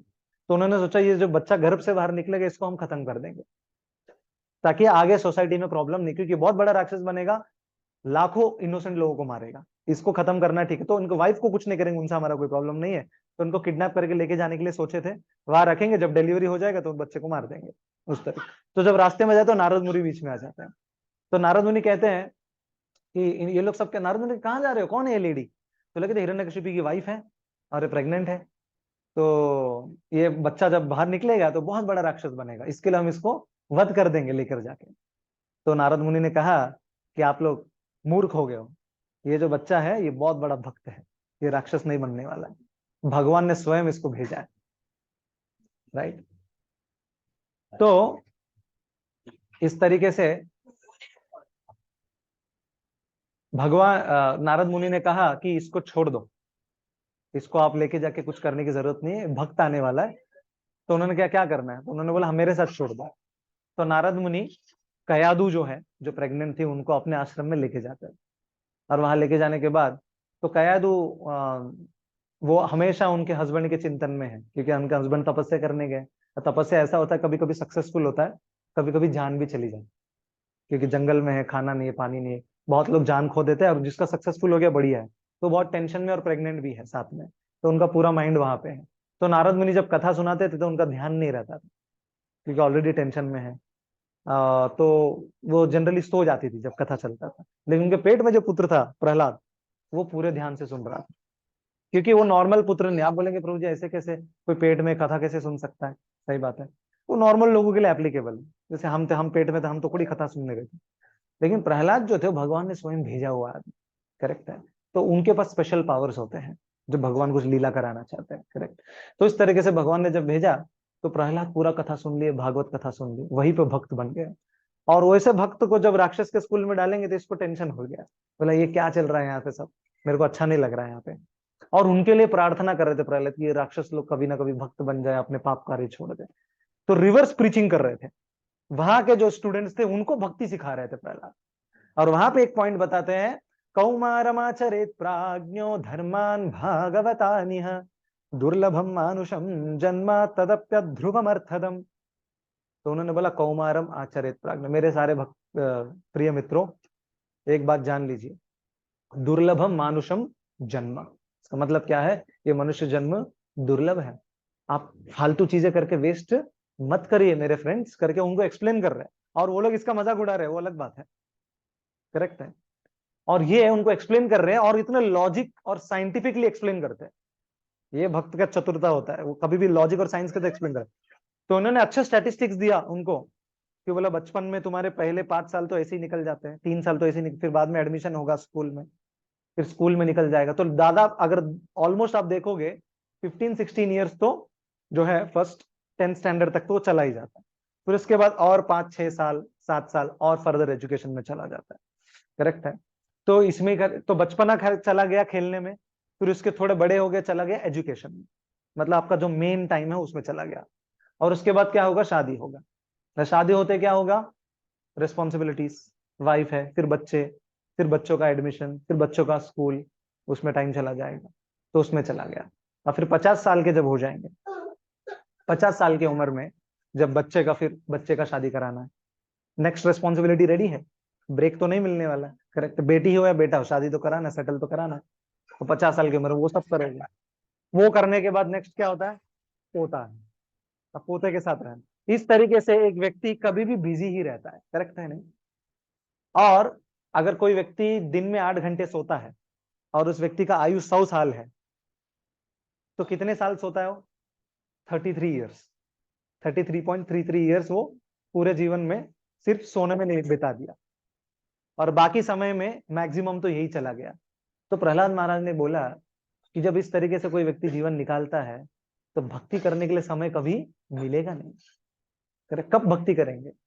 इसीलिए प्रहलाद महाराज ने बोला, क्योंकि खास करके बहुत लोग बोलते हैं कि भक्ति जो है वो 50 के बाद करना चाहिए। अब क्या, अभी तो हम, अभी शादी हुआ है, बच्चे हैं, हम बिजी है। 50 के बाद जब कोई काम नहीं होगा, बूढ़े हो गए, तो बैठ के रामायण पढ़ेंगे, गीता पढ़ेंगे। लेकिन वो चीज प्रहलाद महाराज अप्रूव नहीं करते हैं। प्रहलाद कहते हैं तुम 50 तक रहोगे इसका गारंटी नहीं। सबसे पहली बात, सही बात है कि नहीं। और 50 तक रहे भी, 50 की उम्र में आपको आध्यात्मिक चीजों में रुचि आएगा इसका भी गारंटी नहीं। आप देखते हैं बहुत सारे लोग जैसे आर्मी में रहते हैं, वो रिटायर्ड होके क्या करता है, म्यूजिक सिस्टम प्ले करता है, आर्मी से वो अल्कोहल मंगाता है, दिन भर वो करते रहते। रिटायर्ड है, कोई काम नहीं है, लेकिन रुचि किस चीज में चली गई, अननेसेसरी चीजों में। ऐसा नहीं कि रिटायर हो गए तो ऑटोमेटिकली भक्ति में इंटरेस्ट आ जाएगा। अगर कोई व्यक्ति को भक्ति का ट्रेनिंग नहीं मिला बचपन में, तो सडनली आना बहुत डिफिकल्ट है, क्योंकि पूरा जीवन उसी तरीके से जब निकाल दिया है, मूवीज देख रहे हैं, इसी में अगर चला गया, भक्ति नहीं किया है, तो सडनली भक्ति में इंटरेस्ट नहीं आएगा। इसके लिए कौमारम आचरित, कौमारम मतलब क्या होता है, बाल्य अवस्था। तो प्रहलाद महाराज कहते हैं बाल्य अवस्था से ही एक व्यक्ति को भक्ति में रुचि लेना चाहिए। ये वाला 50 की उम्र वाली बात नहीं है, वो कहीं पर भी नहीं है शास्त्र में। आजकल के लोग कुछ भी क्रिएट करते रहते हैं अपने हिसाब से। 5 वर्ष के उम्र में तभी से ही बच्चों को क्या है, भक्ति के बारे में पहले से ही सिखाना चाहिए, लेकिन 5 वर्ष की उम्र में उसको थोड़ा समझ में आएगा क्या है करके, तभी से भक्ति के बारे में सिखाना जरूरी है। ये माँ बाप का कर्तव्य है। और साथ साथ भौतिक एजुकेशन तो मिल ही रहा है, आप स्कूल में भेजोगे, सीखेगा वो सब। तो भक्ति का जो ज्ञान है उसको कहते हैं पराविद्या। और बाकी जो अन्य ज्ञान है, जैसे अन्य ज्ञान क्या है, मैं सॉफ्टवेयर इंजीनियर हूँ तो मुझे आता है, सॉफ्टवेयर बनाने आता है, ठीक। आप अगर अकाउंटेंट है, आपको अकाउंटेंट का आता है, या आपको अगर स्किल है आपके पास कोई, ये सारे जो ज्ञान है इसको कहते हैं अपराविद्या। और भक्ति का जो ज्ञान है उसको क्या कहते हैं, पराविद्या। क्या फर्क है दोनों में, टेम्पररी परमानेंट तो है, करेक्ट है। और जो अपराविद्या है, जो भौतिक ज्ञान है, वो जो है वो खास करके हमारे पेट भरने के काम आता है। सही बात है। आखिर में क्या करते हैं हम, जॉब क्यों करते हैं, गूगल में इंजीनियर बनना है, क्या करोगे आखिर में, पेट, हमको क्या चाहिए, खाना, कपड़ा, मकान, ये हमारा बेसिक नीड है। करेक्ट है। और अलग अलग लोग अलग अलग तरीके से फुलफिल करते हैं। करेक्ट है। तो आखिर में जो बहुत बड़े बड़े हम इच्छाएं लेके जाते हैं, इच्छाएं लेते हैं कि हमें आईआईटी करना है या गूगल में एम्प्लॉय बनना है, जो भी है, आखिर में हमारा लक्ष्य क्या है, आखिर में हमें पेट भरना है, एक घर चाहिए, एक मकान चाहिए, कपड़ा चाहिए, बस अपने परिवार का देखभाल करना है। सही बात है कि नहीं, पैसा तो खाएगा नहीं कोई, सीधी बात है। आखिर में हमको यही चाहिए, राइट। तो ये हो गया भौतिक, और ये जरूरी है, एक जॉब होना जरूरी है, एक अच्छे कंपनी में जॉब होना जरूरी है, ये सब जरूरी है, क्योंकि पैसे के बिना आप नहीं रह सकते। तो ये सब करना जरूरी है। साथ साथ और क्या होना चाहिए, पराविद्या। पराविद्या मतलब वो हमारे आत्मा से जुड़ा हुआ है, अपरा विद्या मतलब हमारे शरीर से जुड़ा हुआ, इतना डिफरेंस आप देख सकते हो। सही बात है कि नहीं? रोटी कपड़ा मकान जो भी है वो किससे जुड़ा हुआ है? शरीर से जुड़ा हुआ है। जब तक शरीर है वो लगेगा आपको, करेक्ट है। लेकिन परा विद्या जो है वो आत्मा के बारे में बात करता है, क्योंकि शरीर तो मिटने वाला है, मर मिट जाएगा, मिट्टी में मिल जाएगा, लेकिन आत्मा का क्या होगा? आत्मा कहाँ जाने वाला है? आत्मा के बारे में पता है क्या? ये परा विद्या जो है वो बताता है। तो ये दोनों ज्ञान होना जरूरी है जीवन में। ये दोनों ज्ञान का जब संतुलन बिगड़ जाता है तभी आदमी दुखी होता है। एक्चुअली बैलेंस जब बिगड़ जाता है तभी दुखी हो जाता है। इसीलिए जब हम बहुत भौतिक साइड में चले जाते हैं, भगवान को भूल गए, ना पूजा कर रहे हैं, ना मंदिर जा रहे, बस अपना चला रहे, वो आदमी पक्का दुखी और फ्रस्ट्रेटेड हो जाएगा। उसके बैंक में शायद करोड़ों रुपए होंगे लेकिन रात को नींद नहीं आएगी। जानते हैं हम, करेक्ट, बड़े बड़े बिजनेसमैन हैं, अब सबको लगता है अंबानी बहुत खुश है। आप एक बार उनका देखिए पर्सनल लाइफ में क्या चल रहा है, करेक्ट है। बहुत सारे जो बड़े बड़े लोग हैं इनको पिल्स लेने पड़ते हैं सोने के लिए, मतलब सोना बेसिक रिक्वायरमेंट है, वो भी नहीं मिल पा रहा इतने कमाने के बाद भी, करेक्ट है। क्योंकि परा विद्या वाला जो कंपोनेंट है वो क्या हो गया? मिस हो गया। वो कंपोनेंट अगर रहता था ना तो वो व्यक्ति समझ जाएगा कि मैं कितना भी कमा लूं उसको कैसे यूज करना है, वो समझ जाएगा। कितने हद तक मुझे उस चीज में जाना चाहिए, कितने हद तक मुझे नहीं जाना चाहिए, वो समझ जाएगा, लिमिट्स समझ जाएगा। सही बात है। तो उस तरीके से ये परा विद्या जब आता है हमारे जीवन में, एक्चुअली तब हमारा सुख का एक्चुअल अनुभव हमें मिलता है, आध्यात्मिक सुख का, क्योंकि हम आत्मा के स्तर पे काम करेंगे, करेक्ट। तो इसीलिए शास्त्र पढ़ना आवश्यक इसलिए है क्योंकि हमें शास्त्र में परा विद्या मिलता है। अपरा विद्या तो हमें ज्योग्राफी टेक्स्ट बुक में मिल जाएगा, हिस्ट्री के टेक्स्ट बुक में मिल जाएगा, या जावा C++ कोडिंग के बहुत सारे बुक्स आते हैं, उसमें आप प्रोग्रामिंग सीख सकते हो, करेक्ट है। लेकिन आपको शास्त्र जानना है, खास करके परा विद्या, तो भगवत गीता, भागवत, रामायण, महाभारत, यहाँ से हमको ये ज्ञान मिलता है। इसीलिए शास्त्र जानना, पढ़ना ये बहुत ही आवश्यक है, ऑप्शन नहीं है। ऐसा नहीं हाँ जब टाइम रहेगा तो, वैसी वाली बात नहीं है, करेक्ट है कि नहीं? जैसे हम बच्चों का देखभाल करते हैं तो उनको खाना वाना खिलाना वो ऑप्शन होता है क्या? नहीं, वो तो कंपलसरी, आप करोगे ही कैसे भी उसको। इसी तरीके से हमारा जीवन में हमें परा विद्या जो है, भगवान के बारे में ज्ञान, आध्यात्मिक ज्ञान, भगवत गीता, ये ऑप्शन नहीं है, ये होना जरूरी है। ये जब होगा तभी हमारा लाइफ कंप्लीट होगा, करेक्ट। तो इस तरीके से पहला वाला चीज क्या बताया मैंने? मनुष्य जीवन दुर्लभ है। अब दूसरा नेक्स्ट स्टेप बताते हैं, और अति दुर्लभ क्या है? मनुष्य जीवन तो मिल गया, नेक्स्ट दुर्लभ क्या है? भक्तों का संग मिलना। भक्तों का संग, भगवान तो मिलेंगे लेकिन भगवान कैसे मिलेंगे आपको? भक्तों के संग में मिलेंगे, करेक्ट। अभी हमको भगवान का डायरेक्ट एक्सेस है क्या कि हाँ भैया अच्छा फोन लगा दिया बात कर? नहीं है, हम उस स्तर पे अभी नहीं है, करेक्ट और नॉट? तो भगवान को एक्सेस करना तो किसके थ्रू एक्सेस करना पड़ेगा? भगवान के भक्तों के थ्रू एक्सेस करना, क्योंकि भगवान के भक्त जो है उनका भगवान के साथ कनेक्शन एस्टेब्लिश्ड है। इसीलिए जो अभी साधु है, ऋषि मुनि है, बड़े बड़े जो भक्त हैं, इनके पास लोग क्यों जाते हैं? उनके शरण में जाते हैं, उनको दंडवत प्रणाम करते हैं, उनकी सेवा करते हैं, उनको दक्षिणा देते हैं, ये सब करते हैं ना। ये हमारा वैदिक पद्धति है। क्यों करते हैं? क्योंकि वो व्यक्ति बहुत भगवान का प्यारा हो चुका है, क्योंकि अपना जीवन उसने समर्पण कर दिया है। तो मुझे अगर भगवान का प्यारा बनना है तो इस भक्त के सेवा के द्वारा मैं भी प्यारा बन सकता हूँ, प्रिय बन सकता हूँ, करेक्ट है। तो भगवान के भक्तों के संग में जब हम आएंगे तब जाके भगवान के बारे में हमें पता चलेगा, क्योंकि जैसा संग वैसा रंग, करेक्ट है। तो अगर समझो कि एक छोटा सा लड़का है, उसको अगर आपको क्रिकेटर बनाना है तो किसके साथ रखना पड़ेगा? जो बच्चे क्रिकेट खेलते रहते हैं, बार बार नेट प्रैक्टिस करते रहते हैं, इनके साथ आप रखोगे उसको, ऑटोमेटिकली वो क्रिकेट में रुचि उत्पन्न होगा उसके अंदर और क्रिकेट अच्छे से सीख पाएगा। इसी तरीके से अगर समझो, जैसे देखते हैं कोई नशा पान करता है, अल्कोहलिक होता है, तो अल्कोहलिक कैसे बनता है? अल्कोहलिक, करेक्ट है। अल्कोहलिक लोग, अगर आप समझो आपको अल्कोहलिक बनना है तो सिंपल, आपको कोई डिग्री करने की जरूरत नहीं है, आपको एक 3-4 अल्कोहलिक लोगों के साथ दोस्ती करनी है, रोज उनके साथ जाना है, बस ऑटोमेटिकली आप क्या बन जाओगे? अल्कोहलिक बन जाओगे। तो भक्त बनने के लिए क्या करना पड़ेगा? सिंपल फॉर्मूला है, बात फॉर्मूला वही है, एप्लीकेशन अलग है। भक्त अगर बनना है तो क्या करना है? भक्तों के संग में रहना पड़ेगा। तो जितना भक्तों के संग में रहेंगे उतना क्या होगा? भक्ति में रुचि आएगा, आध्यात्मिक ज्ञान मिलेगा। सही बात है, इस तरीके से। तो इसीलिए ये सत्संग जो है बहुत महत्वपूर्ण है। सत्संग में हम भगवान के बारे में जान सकते, राइट, उस तरीके से। तो भक्तों का संग मिलना, और तीसरी बात क्या है? फिर भक्ति मिलना। कभी कभी भक्तों के संग में भी रहते हैं लेकिन हम भक्ति को सीरियस में नहीं लेते हैं, ऐसे आते हैं चले जाते हैं, तो कोई सीरियसनेस नहीं है। करेक्ट, कोई भी चीज जब तक आप कंसिस्टेंटली नहीं करते आपको रिजल्ट मिलेगा नहीं। सही बात है। भौतिक जगत में भी आपको समझो समोसा बनाना सीखना है, तो एक आध बार कर लिया, 3 महीने तक टच नहीं किया, फिर आप बनाओगे, डिफिकल्ट जाएगा। कंटिन्यूअसली जब बनाओगे आप, आपको हैंड्स ऑन बोलते हैं ना, हाथ बैठ गया एकदम, ऐसा मतलब सोचे बिना आप कर लोगे। सही बात है, जब गाड़ी चलाते हैं कार, स्टार्टिंग में कितना ध्यान रखना पड़ता है, फर्स्ट गियर डाला, क्लच दबाया, मिस हो जाता है, लेकिन बाद में ध्यान रखना पड़ता है क्या, कोई देखता भी नहीं नीचे, ऑटोमेटिकली हाथ पैर सब चल जाते हैं। सही बात है। तो उस तरीके से भक्तों के संग में कंटिन्यूअसली जब आएंगे, कंटिन्यूअसली श्रवण करें। ऐसा नहीं कि एक बार गीता पढ़ लिया फिर 1 महीने तक पुस्तक खोला ही नहीं। अगर हर दिन 10 मिनट भी अगर पढ़ेंगे, वो ज्यादा बेटर है कि महीने में 1 घंटा पढ़े आप बैठ के। सही बात है। कभी कभी कोई लोग सीरियस हो जाता, आज से मैं गीता पढ़ूंगा, लाओ गीता, पहले दिन ले लिया 1 घंटा पढ़ लिया, दूसरा दिन 1 घंटा पढ़ लिया, तीसरा दिन साइड में रख दिया, क्योंकि ओवरडोज हो गया स्टार्टिंग में। अब पूरे बाकी 28 दिन उसने पढ़ा ही नहीं, उसका ज्यादा फायदा नहीं होगा।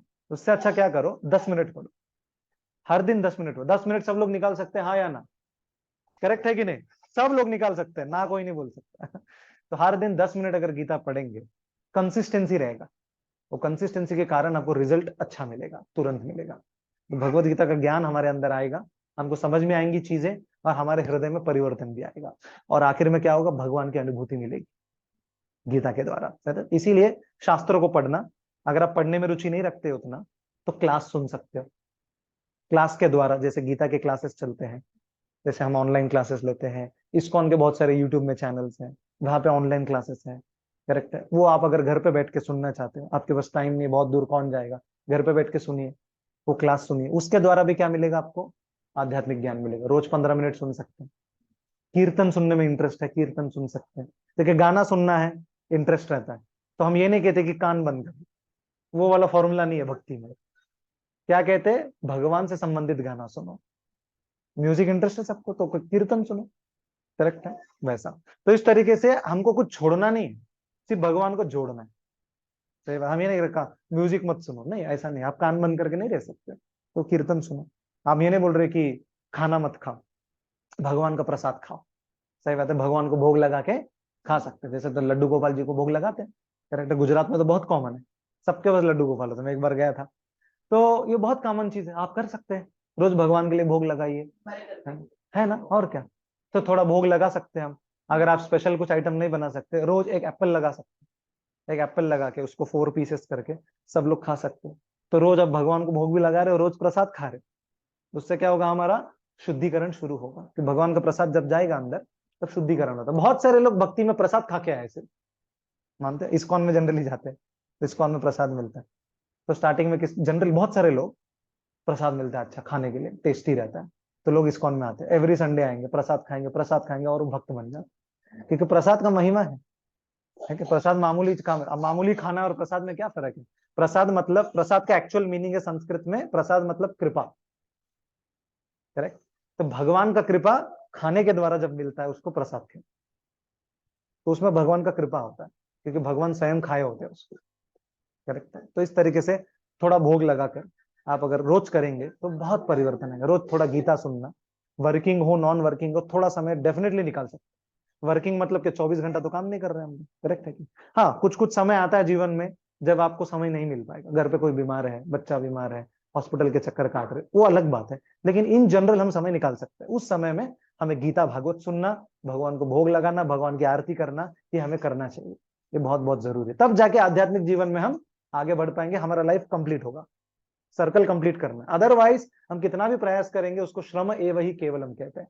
केवलम श्रम है, उसका फल ज्यादा कुछ मिलने वाला नहीं। फल मतलब क्या, हमें ये सब क्यों करते हैं, ताकि हमें शांति चाहिए, खुशी चाहिए।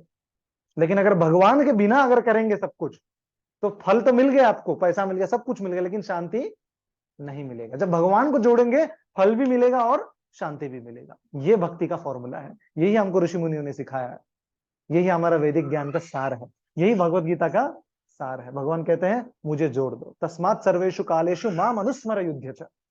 अर्जुन, युद्ध करना मत छोड़ना, युद्ध करो, लेकिन मुझे स्मरण करते हुए युद्ध करो, मेरे संतुष्टि के लिए युद्ध करो। इस तरीके से भगवान ने अर्जुन को बताया। नहीं तो बोल सकते थे युद्ध युद्ध क्या कर रहे हो यार, वॉयलेंस है, छोड़ो ना यार, क्या राज्य वाद्य चाहिए तुम्हें, छोड़ो, ऐसा नहीं कहा उन्होंने।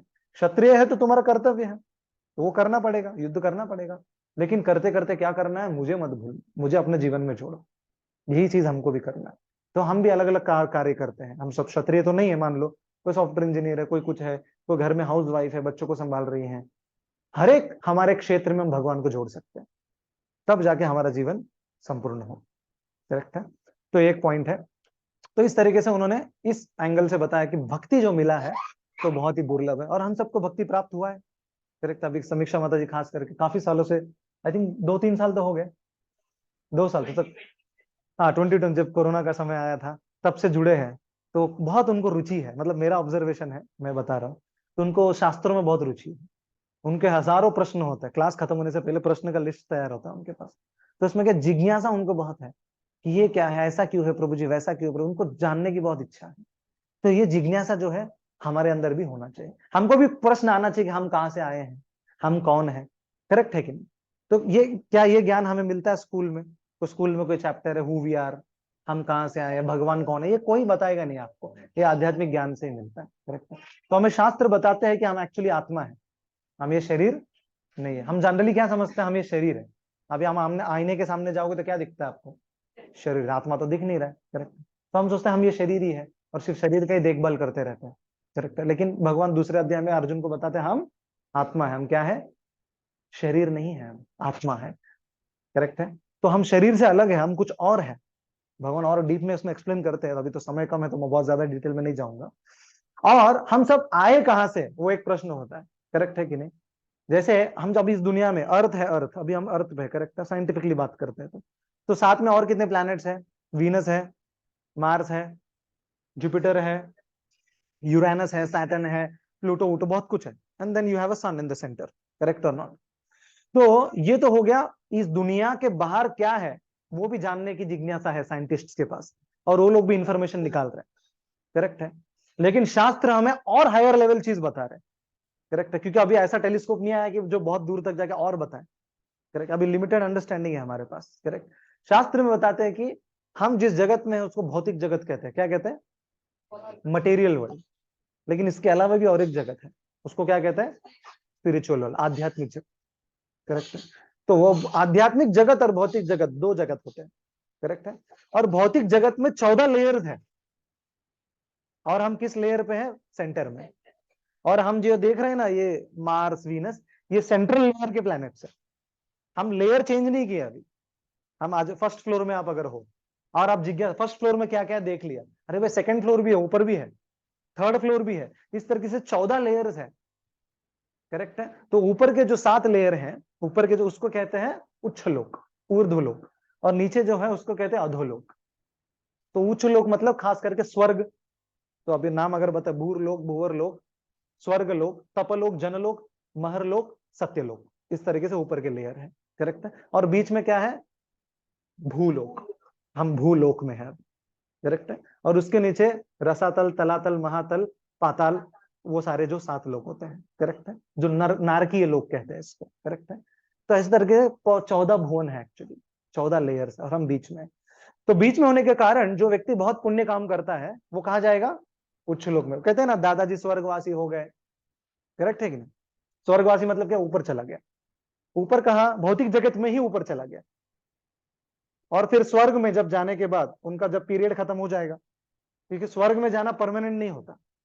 करेक्ट है कि नहीं? जैसे आपको कंपनी 2 हफ्ते के लिए लंदन भेजती है, तो 2 हफ्ते के बाद आपको वापस आना पड़ेगा। आप ये नहीं कि हम वहीं रहेंगे, 2 हफ्ते का आपका वैलिडिटी है वीजा का। इसी तरह स्वर्ग में भी लिमिटेड टाइम होता है।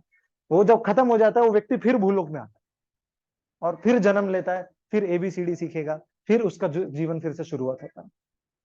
और जो पाप कार्य करते हैं वो अधोलोक में जाते हैं, नीचे, उस तरीके से। करेक्ट। तो इस तरीके से एक आत्मा ऊपर नीचे घूम रहा है अनेकों जन्मों से। करेक्ट है कि नहीं? क्योंकि पाप कार्य करें या पुण्य कार्य करें, ऊपर या नीचे जाते रहना पड़ेगा। और इसी को कहते हैं जन्म मृत्यु का चक्कर, संसार चक्र जो कहते हैं, घूम रहे सिर्फ, देयर इज नो एंड। और शास्त्र बताते हैं इसको एंड करने का तरीका है। एंड करना मतलब क्या है? इस भौतिक जगत से बाहर निकल के कहा जाना? आध्यात्मिक जगत में। कृष्ण कहते हैं भगवत गीता में, यद गत्वा न निवर्तन्ते तद धाम परमम मम। जो व्यक्ति आध्यात्मिक जगत में आ जाएगा वो वहां से फिर से नीचे नहीं आएगा। तो आध्यात्मिक जगत में जाने के लिए क्या करना पड़ेगा? भक्ति करना पड़ेगा। आप समझ गए सभी लोग भक्ति हम क्यों कर रहे हैं? क्योंकि इस जन्म में आप देखिए अनेकों दुख हैं। खास करके भगवान बताते हैं जन्म मृत्यु जरा व्याधि, मृत्यु दुख है कि नहीं? कोई नहीं चाहता मरने के लिए, करेक्ट, इसीलिए तो हम इतना टेक केयर करते हैं। जरा मतलब बुढ़ापा, बुढ़ापा भी दुख है, करेक्ट है। जो है बूढ़े उनको पूछ सकते हैं एक्सपीरियंस। काफी सारे अनेक रोग आते हैं, बॉडी वीक हो जाता है।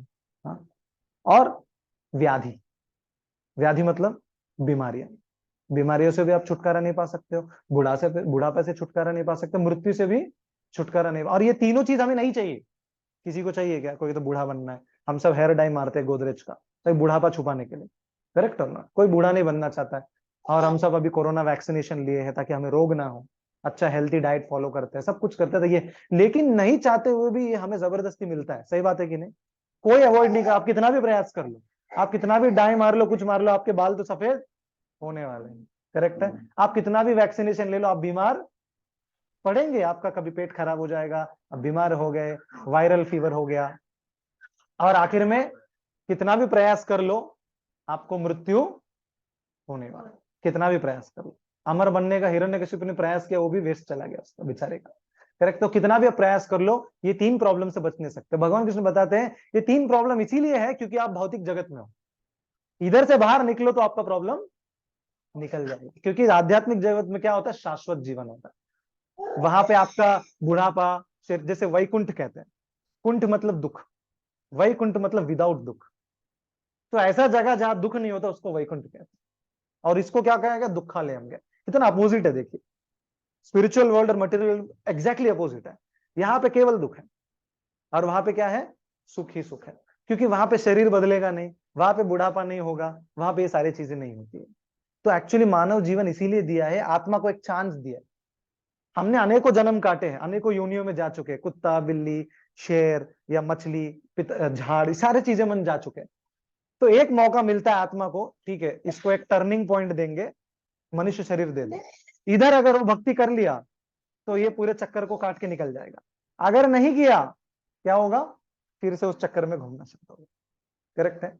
मान लो कि ये पूरा घर ब्लॉक है, एक ही डोर खुला हुआ है वहां पे, तो आपको जाना है तो उसी डोर से जाना पड़ेगा, कोई ऑप्शन नहीं है। और वही डोर है मनुष्य शरीर, मनुष्य जीवन। तो प्रभु जी, बोलिए। 84 लाख जन्म आपने बोला है Correct. कि आदमी को 84 लाख जन्म जाना पड़ता है। तो 84 लाख जन्म के बाद आदमी का जन्म कब होता है?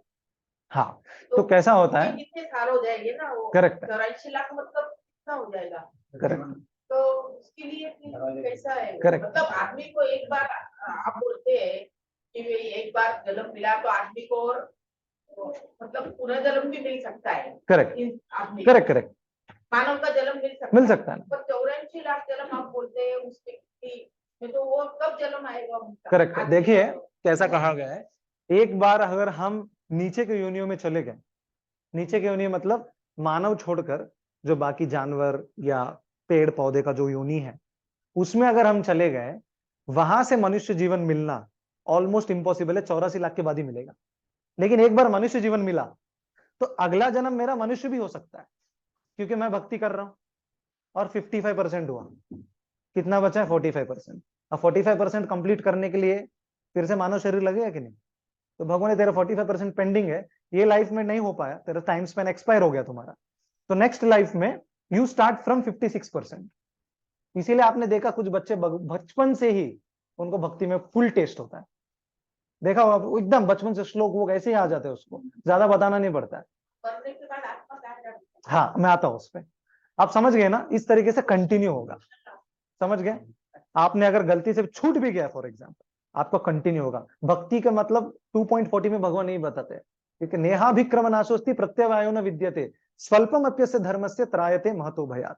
थोड़ा भी अगर किसी ने किया उसका फायदा उसको हमेशा मिलेगा, क्योंकि नेक्स्ट कंटिन्यूएशन वहीं से होगा, करेक्ट है? इस कंपेयर टू भौतिक जगत में आप मान लो कि बहुत बड़े लॉयर थे, ठीक है, लॉयर थे, सब कुछ हो गया, अभी अगले जन्म में आपको, आप जैसे पैदा होते आप ये नहीं बोले मैं पिछले जन्म में लॉयर था और सडनली आप जाके बैठ गए और लॉयर का काम कर रहे, नहीं, आपको ABCD सीखो, चलो पिछले जन्म का पूरा जीरो हो जाएगा आपका मटेरियल अचीवमेंट जितने भी होते हैं, लेकिन आध्यात्मिक जो होता है ना वो कंटिन्यू होता है, वही फर्क है दोनों में खास करके। इसीलिए तो अभी मनुष्य जीवन मुझे मिला है, तो अगला जन्म मुझे मनुष्य जीवन मिल सकता है क्योंकि मेरा कुछ बचा हुआ है।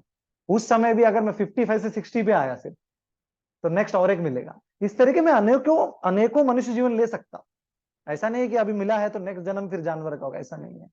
लेकिन अगर मैंने भक्ति किया ही नहीं है, नास्तिक हूं, तो पक्का जानवर का मिलने का चांसेस 99%।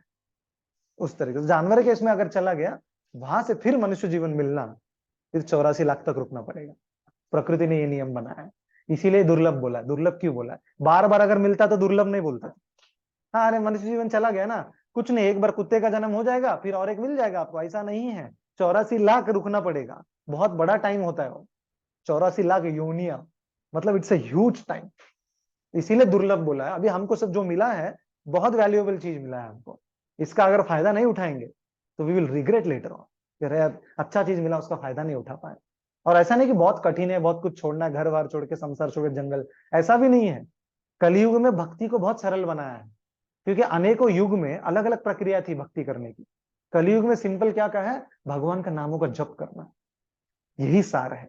ये कोई भी व्यक्ति कर सकता है, ये इसमें आपका जाति, देश, या आप कहां से ब्राह्मण हो, क्षत्रिय, कोई फर्क नहीं पड़ता। हर व्यक्ति जिसको मनुष्य शरीर है, वो भगवान के नामों का जप करके वो परफेक्ट बन सकता है। इस तरीके का फैसिलिटी कलयुग में दिया, कंसेशन बोलते हैं ना, कंसेशन दिया है, क्योंकि ऐसे कलयुग में वैसे भी लोगों का आध्यात्मिक चीजों में इंटरेस्ट नहीं है, और किसी को मिला है ज्यादा, अगर रूल्स डाल देते थे भगवान तो वो भी नहीं करता था। इसीलिए सिंप्लीफाई कर दिया है, भगवान के नामों का जप करना है। खास करके हरे कृष्ण महामंत्र जो है वो कलयुग के लिए बना हुआ है ना। तो ये जो मंत्र अगर हम रोज जपेंगे धीरे धीरे करके, तो बहुत सारा जो हमारा अनेकों जन्मों का पाप है, वो पाप नष्ट हो जाएगा। ये एक प्रॉमिस स्क्रिप्चर्स में दिया हुआ है, सर्व पाप प्रणाशनम हरिनाम संकीर्तनम, उस तरीके से। एंड देन उसके बाद भगवान के प्रति जो रुचि है, आध्यात्मिक ज्ञान है, ये भी प्राप्त होगा हमें, कि हरिनाम करने से, हरिनाम ही सब कुछ है, ऐसे गया शास्त्र में। और ये सभी लोग पालन कर सकते। वर्किंग है, आप ऑफिस से आ गए, थोड़ा बैठ के 10 मिनट जप कर लिया, you don't lose anything, but the gain is very high. ऐसा नहीं आपको पैसे देने पड़ते जप करने के लिए, कुछ भी नहीं है। घर पे बैठना है, जप करना है भगवान के नाम, ध्यान पूर्वक। वो टाइम पास वाला नहीं कि मोबाइल ले लिया और दोनों चल रहा है। ध्यान पूर्वक जप करना, और माला साइड में रख दो, हो गया। रोज ऐसे कर सकते, धीरे धीरे जप बढ़ा सकते। जैसे माता जी आप भी जप करते हैं रोज, करेक्ट है, और 2 साल से आप कर ही रहे, जो भी है, आपने 1 से चालू किया, 2 से चालू किया, you are doing it, correct है। इस तरीके से अनेक लोग, भक्त लोग जप करते हैं, ये बहुत महत्वपूर्ण है। बच्चा बड़ा सब लोग कर सकते हैं, ये सिखाना चाहिए बच्चों को भी जप करना चाहिए। अभी नैतिका भी, उसको जप करना चाहिए, उसके पास एक सेपरेट माला होना चाहिए, करेक्ट करना उस तरीके से। ठीक है माता जी, आपका क्लियर है ना? तो इस तरीके से स्पिरिचुअल वर्ल्ड में हमें जाना है, आध्यात्मिक जगह, वो हमारा लक्ष्य है। हम एक्चुअली आए वहां से, हम बोले हम आए कहां से? हम वहीं से आए हैं। तो हमने अपना स्वेच्छा का दुरुपयोग किया, आध्यात्मिक जगत में हम थे, तो हमें यहाँ भेजा गया। ये जेल जैसा, जेल समझते हो आप, करेक्ट है। जेल में क्या होता है? जेल में उद्देश्य, क्योंकि जब बोलते दुखालय है, तो एक व्यक्ति मेरे को पूछ रहा था कि भगवान ने बनाया क्यों है दुख वाला, और लोगों को दुख क्यों दे रहे हैं? दुखालय हम बनाया और लोगों को उसमें डालते भी हैं दुख देने के लिए। भगवान को जब हम दुखी हो तो भगवान को मजा आता है क्या? है ना? वैसा नहीं। जेल किस लिए बनाया जाता है? गवर्नमेंट दुख देना चाहता है क्या? नहीं, कैदी को दुख होता है, लेकिन पुलिस का उद्देश्य क्या है? सुधारना, दुख देना नहीं। दुख है, हम ना, जेल में कोई सुख नहीं है ऑब्वियसली, तो लेकिन रेक्टिफिकेशन जो होता है, सुधार, वो उनका उद्देश्य होता है। तो हम जब भगवान को भूल चुके, तो वो सुधारने के लिए हम यहाँ आए। जब सुधर जाएंगे तो हम भगवत धाम चले जाएंगे। तो कैदी सुधर जाएगा, उसको समटाइम्स अर्ली रिलीज भी करता है, ये सुधर गया भाई, इसको क्यों 10 साल रखना है, बाहर भेज देते हैं। सज्जन हो जाएगा, अच्छे से बाहर सिटीजनशिप रहेगा, रह सकता है, करेक्ट। तो जेल किसके लिए बना है? जो गवर्नमेंट के अगेंस्ट जाकर काम करते हैं, उनके लिए जेल बना है। इसीलिए जो लोग भगवान के अगेंस्ट काम करते हैं, उनके लिए जेल बना है ये भौतिक जगत। तो हम सभी लोग कहीं ना कहा बोले, मैंने तो कब, मेरे को तो याद नहीं मैंने ऐसा कुछ किया, मैं तो एकदम अच्छा आदमी हूँ, करेक्ट है नहीं? तो हमारा पूरा पिक्चर हमें नहीं पता है, हमने पूर्व जन्म में, अनेकों जन्म में क्या क्या किया, हमें कोई आइडिया नहीं है, करेक्ट है। लेकिन हम आए उसी के कारण कि भगवान को नकार कर आए हैं, अदरवाइज कोई कारण। देखिए, इसीलिए भगवत गीता क्लियर अंडरस्टैंडिंग देता है।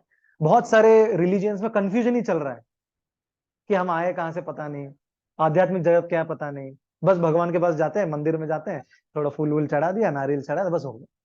ज्ञान वाला कॉम्पोनेंट मिसिंग हो जाता है। So why I am doing this, what is the purpose, who is God, मेरा संबंध क्या है उनके साथ, ये अंडरस्टैंडिंग सबको नहीं होता। इसीलिए शास्त्र पढ़ना जरूरी है।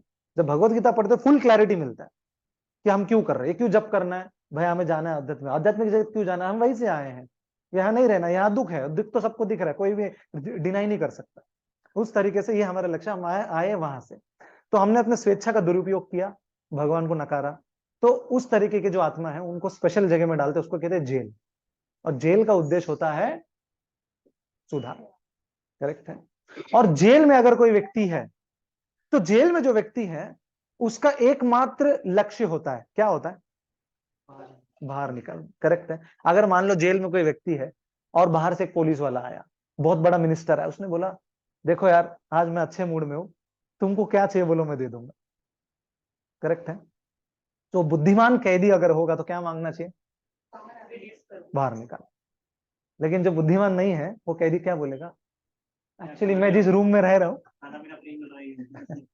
मैं जिस रूम में रह रहा हूँ मच्छर बहुत है, मुझे एक एसी वाला रूम दिलवा दो, और मुझे दोपहर में एंटरटेनमेंट के लिए टीवी चाहिए, एक टीवी लगवा दो, एसी और इंटरनेट लैपटॉप वगैरह थोड़ा लगवा दो, थोड़ा मनोरंजन हो जाएगा। तो ये क्या कर रहा है? जेल के अंदर खुश रहने का प्रयास कर रहा है, ठीक है। तो पुलिस ने भी सोचा कि क्या मूर्ख आदमी, इसको इतना अच्छा ऑप्शन दिया मैंने, ये बोलते हैं यहाँ पे मुझे फैसिलिटीज दे दो। मान लो उसको फैसिलिटीज दे देंगे, क्या खुश रहेगा? जेल में कैसे खुश रह सकता है? उसका परिवार बाहर है, बीवी बाहर है, बच्चे बाहर है, यहाँ पे कितना भी फैसिलिटी रह रहे हो, आखिर में तुम कैदी हो, आखिर में तुम जेल में हो, इधर यहाँ पे तुम सुखी नहीं रह सकते हो, आपको एसी दे दूं या कुछ भी दे दूं। इसी तरीके से इस भौतिक जगत में अगर हम यहाँ पे अच्छे फैसिलिटीज ही सिर्फ हमें सुख देंगे, ऐसा अगर सोच रहे हैं तो ये होने वाला नहीं है। फैसिलिटीज नहीं चाहिए करके नहीं बोल रहे, फैसिलिटीज होना, क्योंकि सबको अपने अपने कर्मों के अनुसार, अपने अपने मेहनत के अनुसार मिलता है, और उसको हमें स्वीकारना चाहिए। ये नहीं कि भाई हमें हम करोड़पति है तो नहीं, अभी करोड़पति नहीं बनना, ऐसा नहीं है। हमें अगर मिला है भगवान की कृपा से, उसको स्वीकारो, लेकिन ये भी समझो कि ये चीज मुझे सुख नहीं देने वाला। Money has utility value, it doesn't have happiness value. तो पैसों को हम यूज कर सकते हैं चीजों को चलाने के लिए, कार चाहिए आने जाने के लिए, कार चाहिए, घर चाहिए, बड़ा घर चाहिए, छोटा घर, अपने अपने स्थाई के हिसाब से हम ले सकते हैं। लेकिन ये समझना है कि ये सब कमाने से या घर लेने से या कार लेने से खुशियां मिलेंगी, ये मूर्खता है। ये शास्त्र इसके अगेंस्ट है, घर लेने के अगेंस्ट नहीं है। घर ले लो, आपके कमाए। परीक्षित महाराज बहुत बड़े राजा थे, 1000 लोग सलाम मार रहे हैं उनको, लेकिन वो फिर भी भक्त है। वो समझते कि यार मैं कोई बहुत बड़ा आदमी नहीं हूं, मैं तो भक्त हूँ, भगवान सबसे बड़े आदमी, ये भाव रहता है उनका। अगर हमारे पास भी अगर बहुत संपत्ति है या जो भी है, हमें समझ सकते थे देखो आखिर में तो मैं गरीब आदमी हूँ, लेकिन भगवान ने दे दिया मेरे को दया करके, तो उन्होंने दिया तो मैं यूज कर लेता हूँ, उनके सेवा में भी यूज कर सकता हूँ। जैसे घर है तो सत्संग कर सकते हैं, तो पैसा है तो थोड़ा हम भगवान की सेवा में उपयोग कर सकते हैं, करेक्ट है कि नहीं? थोड़ा बहुत डोनेशन दे सकते हैं भगवान की सेवा में। हाँ, इस तरीके से हम अपने रिसोर्सेज जो भगवान ने हमें दिए हैं उसको भगवान की सेवा में जब यूज करेंगे तो क्या हो जाएगा? कंप्लीट हो जाएगा हमारा साइकिल, करेक्ट है। इस तरीके से हम भगवान से हर दिन संबंध जोड़ना चाहिए। बहुत सारे वेज है जोड़ने के लिए, करेक्ट है। जैसे आप अगर हाउस वाइफ है तो मैंने जैसे बताया भोग लगा सकते हैं। हाँ? आप अगर वर्किंग आदमी है, ठीक है, तो आप थोड़ा बहुत हर महीने का कुछ डोनेशन आप भगवान की सेवा में यूज कर सकते हैं, या आप प्रसाद लेकर लोगों को डिस्ट्रीब्यूट कर सकते हो। Money can also be utilized, क्योंकि मनी इज ऑल्सो रिसोर्स।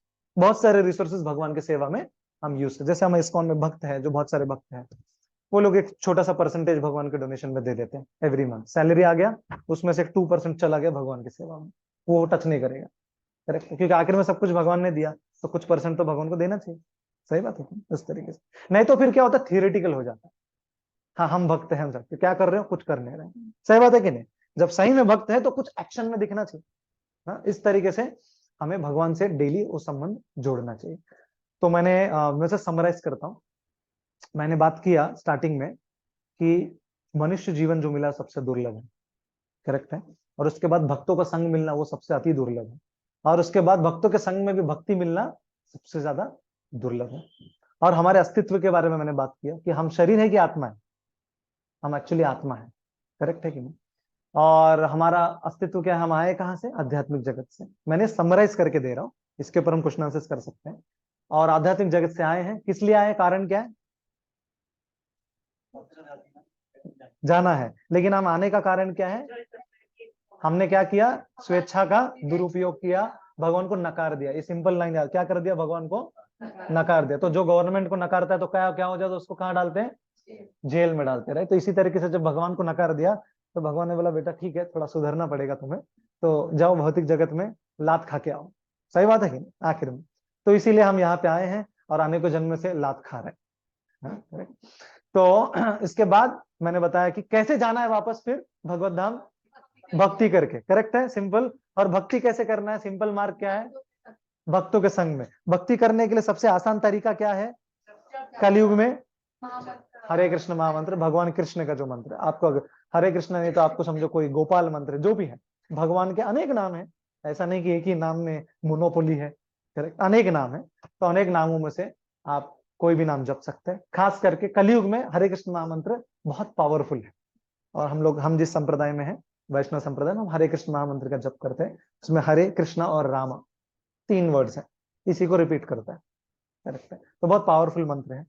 और जो भक्त इस मंत्र का जप करते हैं उनको तुरंत रियलाइजेशन मिलता है, तुरंत उनके हृदय में परिवर्तन दिखता है। नहीं तो हम क्यों इतना टाइम इसमें डालेंगे। करेक्ट है कि नहीं, कुछ तो मिल रहा है ना। अब मुझे बहुत लोग बोलते हैं अरे आप सॉफ्टवेयर इंजीनियर हो, ये सब क्या करते रहते हो, सत्संग करते हो, लोगों के घर पे जाते हो, क्या मिल रहा है आपको, कुछ देते होंगे आपको मतलब फीस। मैंने बोला वो नहीं है, मुझे कुछ मिल रहा जरूर है, वो नहीं मिला, वो तो मुझे जॉब से इनफ मिल जाता है। करेक्ट है, मुझे मिलता है सेटिस्फैक्शन, मुझे मिलता है शुद्धिकरण, मैं भगवान के करीब हो जाता हूँ। ये सत्संग में एक्चुअली मैं अपने स्वार्थ के लिए आया हूँ, क्योंकि मैं भगवान के बारे में चर्चा करूंगा, मैं भगवान के बारे में बताऊंगा, तो उसमें मुझे भी बेनिफिट होगा। करेक्ट है, क्योंकि मेरा भी नॉलेज रिफ्रेश होगा, मेरा भी भगवान के प्रति जो श्रद्धा है वो बढ़ेगा। करेक्ट, और साथ ही साथ अगर आपको कंटेंट यूजफुल लगता है, आपको इंस्पिरेशन मिलता है, तो आपके लिए भी बेनिफिट होगा। करेक्ट, तो मतलब मुझे ये मिल रहा है इसीलिए मैं आ रहा हूँ। करेक्ट है, मैं इतना पागल नहीं हूँ कि टाइम वेस्ट करके आऊंगा यहाँ पे। करेक्ट है, तो इस तरीके से भक्तों को डेफिनेटली वो हृदय का जो हैप्पीनेस सेटिस्फेक्शन हम ढूंढ रहे हैं ना यहाँ पे, वो एक्चुअली भक्ति में मिलता है। आप कितना भी पैसा कमा लो या कुछ भी हो, वहां नहीं मिलता है। वो मिलता तो भी कितना छोटा होता है। जैसे हम आईफोन खरीदने से पहले क्या मूड रहता है हमारा, अब मेरे को बहुत बड़ा चीज मिलने वाला है, आईफोन लेके मैं खुश हो जाऊंगा। सही बात है, कितना रहता है खुशी आईफोन का, 1 हफ्ता 2 हफ्ता, उसके बाद नॉर्मल फोन बन जाता है कि नहीं। बच्चे भी लैपटॉप, मम्मी लैपटॉप चाहिए, लैपटॉप उसको दिलाते खुश हो जाती है नैतिका, लैपटॉप मिल गया आज मुझे। 2 हफ्ता यूज करके साइड में डालती है कि नहीं। बच्चे खिलौने, वो खिलौना लेगा, उसको नेक्स्ट चाहिए, ये डाल दे, नेक्स्ट खिलौना, नेक्स्ट खिलौना। ये भौतिक वस्तुएं हमको कभी भी संतुष्ट नहीं कर सकती। करेक्ट है, राधिका, राधिका इसको वहां ले लो। भौतिक वस्तुएं कितने भी हम ले लेना, वो हमें संतुष्ट नहीं कर। ये ऐसे समान है जैसे मछली को आप पानी से बाहर निकालो और उसको एसी में रखो, अच्छे गद्दे में रखो, वो खुश होगा क्या, वो बोलेंगे मुझे पानी चाहिए। करेक्ट है, जितना फैसिलिटी आप दोगे उससे मेरे को कुछ मिलने वाला नहीं। इसी तरीके से हम आत्मा है, हमारी असली सुख जो है वो भगवान से जब संबंध जुड़ेगा तब जाके असली सुख का अनुभूति होगा, क्योंकि हम भगवान के अंश हैं। तो भौतिक तरीके से कितना भी हम प्रयास करेंगे, वो सुख जो क्षण भंगुर है, थोड़ा मिलेगा लेकिन वो चला जाता है समय के अनुसार। लेकिन आध्यात्मिक सुख जो परमानेंट होता है। इसीलिए आध्यात्मिक मार्ग में जाना बहुत महत्वपूर्ण है। जो व्यक्ति सही में सुखी बनना चाहता है, शांति चाहिए जीवन में, आध्यात्मिक मार्ग में आना जरूरी है। और उसके लिए बहुत बड़ा आपको कीमत चुकाने की जरूरत नहीं है। सबसे पहले श्रद्धा, जैसे आप स्टार्टिंग में बता रहे नास्तिकों को श्रद्धा नहीं होता, तो नास्तिक जो हम हैं, हमें क्या होना चाहिए, श्रद्धा होना चाहिए। श्रद्धा किस पे होना चाहिए, भगवान पे। और ये जो प्रोसेस हम फॉलो कर रहे हैं उस पे, हम ये नहीं करके, अंधश्रद्धा की बात नहीं हो रही है, हम ये नहीं आंख बंद करके भगवान को मान लो। हम कहते हैं कि शास्त्रों में जिस दिया उसको अप्लाई करो, टेस्ट करो। हम ये नहीं कहते डे 1 में कोई आता है, इसको हम प्रचार करते हैं, काफी सालों से मैं प्रचार कर रहा हूँ, तो बहुत सारे यंग लड़कों को मिलता हूँ। यंग जनरेशन कैसा होता है, वो कुछ भी एक्सेप्ट नहीं करेगा। अब जैसे आपके दादाजी या मामा जी के जो जनरेशन, उनको ज्यादा कन्विंस करने की जरूरत नहीं पड़ती कि भगवान है एंड ऑल। उनको अब माला है हाथ में पकड़ा तो जब शुरू कर देंगे अगले दिन से। लेकिन आजकल का जनरेशन क्या है, why should I believe, evidence क्या है। करेक्ट, तो शास्त्रों में भी ऐसा भगवान ने भी कहीं नहीं बोला आंख बंद करके एक्सेप्ट करो। पूरा भगवत गीता बोलकर भगवान अर्जुन को कहते हैं विमृशेषदेशेषेण यथेच्छसि तथा कुरु। मैंने आपको टॉप मोस्ट नॉलेज दे दिया है, अपना बुद्धि यूज करो और इसको अप्लाई करो। ये नहीं बोला कि अरे मैंने बोल दिया अब मान ले, आज मेरे पैरों पे गिरा भी, मैं भगवान हूं। ये कहीं पर भी नहीं बोला उन्होंने, स्वेच्छा दिया, अपना बुद्धि यूज करो, मैंने जो बताया उसके बारे में सोचो, कंटेम्पलेट डीपली, विमर्शन करो। विमर्शन समझते हो ना, एनालिसिस करो, एनालिसिस करो, उसको अच्छे से अंडरस्टैंड करो, अलग अलग पॉइंट ऑफ व्यू से देखो, एंड देन उसको अप्लाई करो, and you will see the result. क्योंकि मैं भी साइंटिफिक बैकग्राउंड से हूँ, हाँ, तो मैंने भी ऐसे स्वीकारा नहीं था। मुझे भगवत गीता दिया गया था, मैंने उसको 2 साल सिर्फ एनालाइज ही किया, मैं कभी स्वीकार नहीं किया। उसके बाद जब मुझे रिजल्ट दिखा और जब मुझे कन्विक्शन, तब मैंने इसको हृदयपूर्वक स्वीकार किया, इस प्रोसेस। करेक्ट है, तो इस तरीके से हमें एक्सेप्ट करना चाहिए इंटेलेक्चुअली। ये ब्लाइंड श्रद्धा वाला गुरुजी आ गए मंत्र दे दिए बस अभी ताली मारो चलो हो गया भैया, वो वाली बात नहीं है। इंटेलेक्चुअल है, अर्जुन प्रश्न पूछ रहे हैं, भगवान कृष्ण आंसर दे रहे हैं, क्वेश्चन आंसर चल रहा है, इसका मतलब इंटेलेक्चुअल है। वन साइड ट्रांसमिशन नहीं है, इधर से आगे कोई गुरुजी ने बोल दिया चले गए, सही बात है। इसीलिए इंटेलेक्चुअल है, इसीलिए इसको स्वीकार के हम अप्लाई करेंगे, रिजल्ट दिखेगा। लेकिन रिजल्ट उसी को दिखेगा जिसने अप्लाई किया। नास्तिकों का प्रॉब्लम क्या है, वो अप्लाई करना ही नहीं चाहते, इसीलिए वो कभी भी एक्सेप्ट नहीं कर पाएगा। Unless you apply it you can't either prove it और डिसप्रूव इट। करेक्ट है। अब ये गुलाब जामुन स्वीट है, ये आपको अगर सही में जानना है तो आपको तो खाना तो पड़ेगा, खाए बिना आप नहीं कह सकते कि स्वीट है कि नहीं, कोई भी चीज। करेक्ट। तो ये भगवान है या नहीं है, ये ग्रंथों में जो नॉलेज दिया है सही है या नहीं है, इसको आपको रिजेक्ट करने के लिए भी अप्लाई करना जरूरी है। Even doubt requires a reason. Correct. किसी चीज को आप डाउट करते हैं तो उसके लिए भी तो कारण होना चाहिए ना। ब्लाइंड डाउट, जैसे ब्लाइंड फेथ होता है, जैसे ब्लाइंड डाउट भी होता है। करेक्ट। तो बोथ आर प्रॉब्लमेटिक। हम ये कहते हैं कि आप अप्लाई करो, थोड़ा थोड़ा फॉलो करो, आपको रिजल्ट दिखेगा, आप कन्विंस होते हो और बढ़ाओ और अप्लाई करो। और जो भी डिवोटीज भक्त जो अप्लाई किए हैं वो कभी भी छोड़े नहीं है इस प्रोसेस को, क्योंकि रिजल्ट तुरंत दिखता है। जैसे मन में इतनी सारी एंग्जाइटी वगैरह सब चलते रहता है, तो मेरे को एक व्यक्ति ने बोला प्रभु जी क्या करूं, इतना चिंता हो जाता है मुझे जीवन में। जीवन में बहुत सारी चीजें चल रही है, घर संभालो, ऑफिस संभालो, बहुत एंग्जाइटी स्ट्रेस बिल्ड हो रहा है, कुछ बताइए। मैंने बोला आध्यात्मिक मार्ग स्वीकार करोगे तो आप बहुत चिंता मुक्त हो जाओगे और बाकी सारी चीजें भी चलती रहेंगी आपका। तो बोला ठीक है, तो करना क्या है। मैं बोला हरे कृष्ण महामंत्र का जप करो। बोला ठीक है, 1 महीना ट्राई करो, फिर बाद में हम मिलते हैं। तो उसको मैंने माला दिया, तो उसको श्रद्धा वद्धा नहीं है, ऐसे नहीं भगवान है कुछ नहीं, नास्तिक टाइप ही था। उसने बोला मुझे कुछ इसमें बेनिफिट मिलेगा, शायद माइंड कंट्रोल होगा मेरा, तो मैं ट्राई करता, माला दो और बताओ क्या करना है। उसने किया, उसको तुरंत रिजल्ट मिला, क्योंकि महामंत्र डायरेक्ट माइंड पे काम करता है। करेक्ट है। और माइंड को शुद्ध करता है। ये चिंता जो होता है ये मन अशुद्ध होने के कारण होता है। जो मन शुद्ध और क्लियर होता है, क्रिस्टल क्लियर, उसको चिंता नहीं होगा। अशुद्धता जितना मन में होगा उतना चिंता होगा, एंग्जाइटी होगा। काम क्रोध लोभ मोह मद मत्सर जो 6 हैं, ये सब मन में भरा हुआ है क्योंकि अशुद्धता है। करेक्ट। इसी तरीके से और वो व्यक्ति आज बहुत बड़ा भक्त बन गया।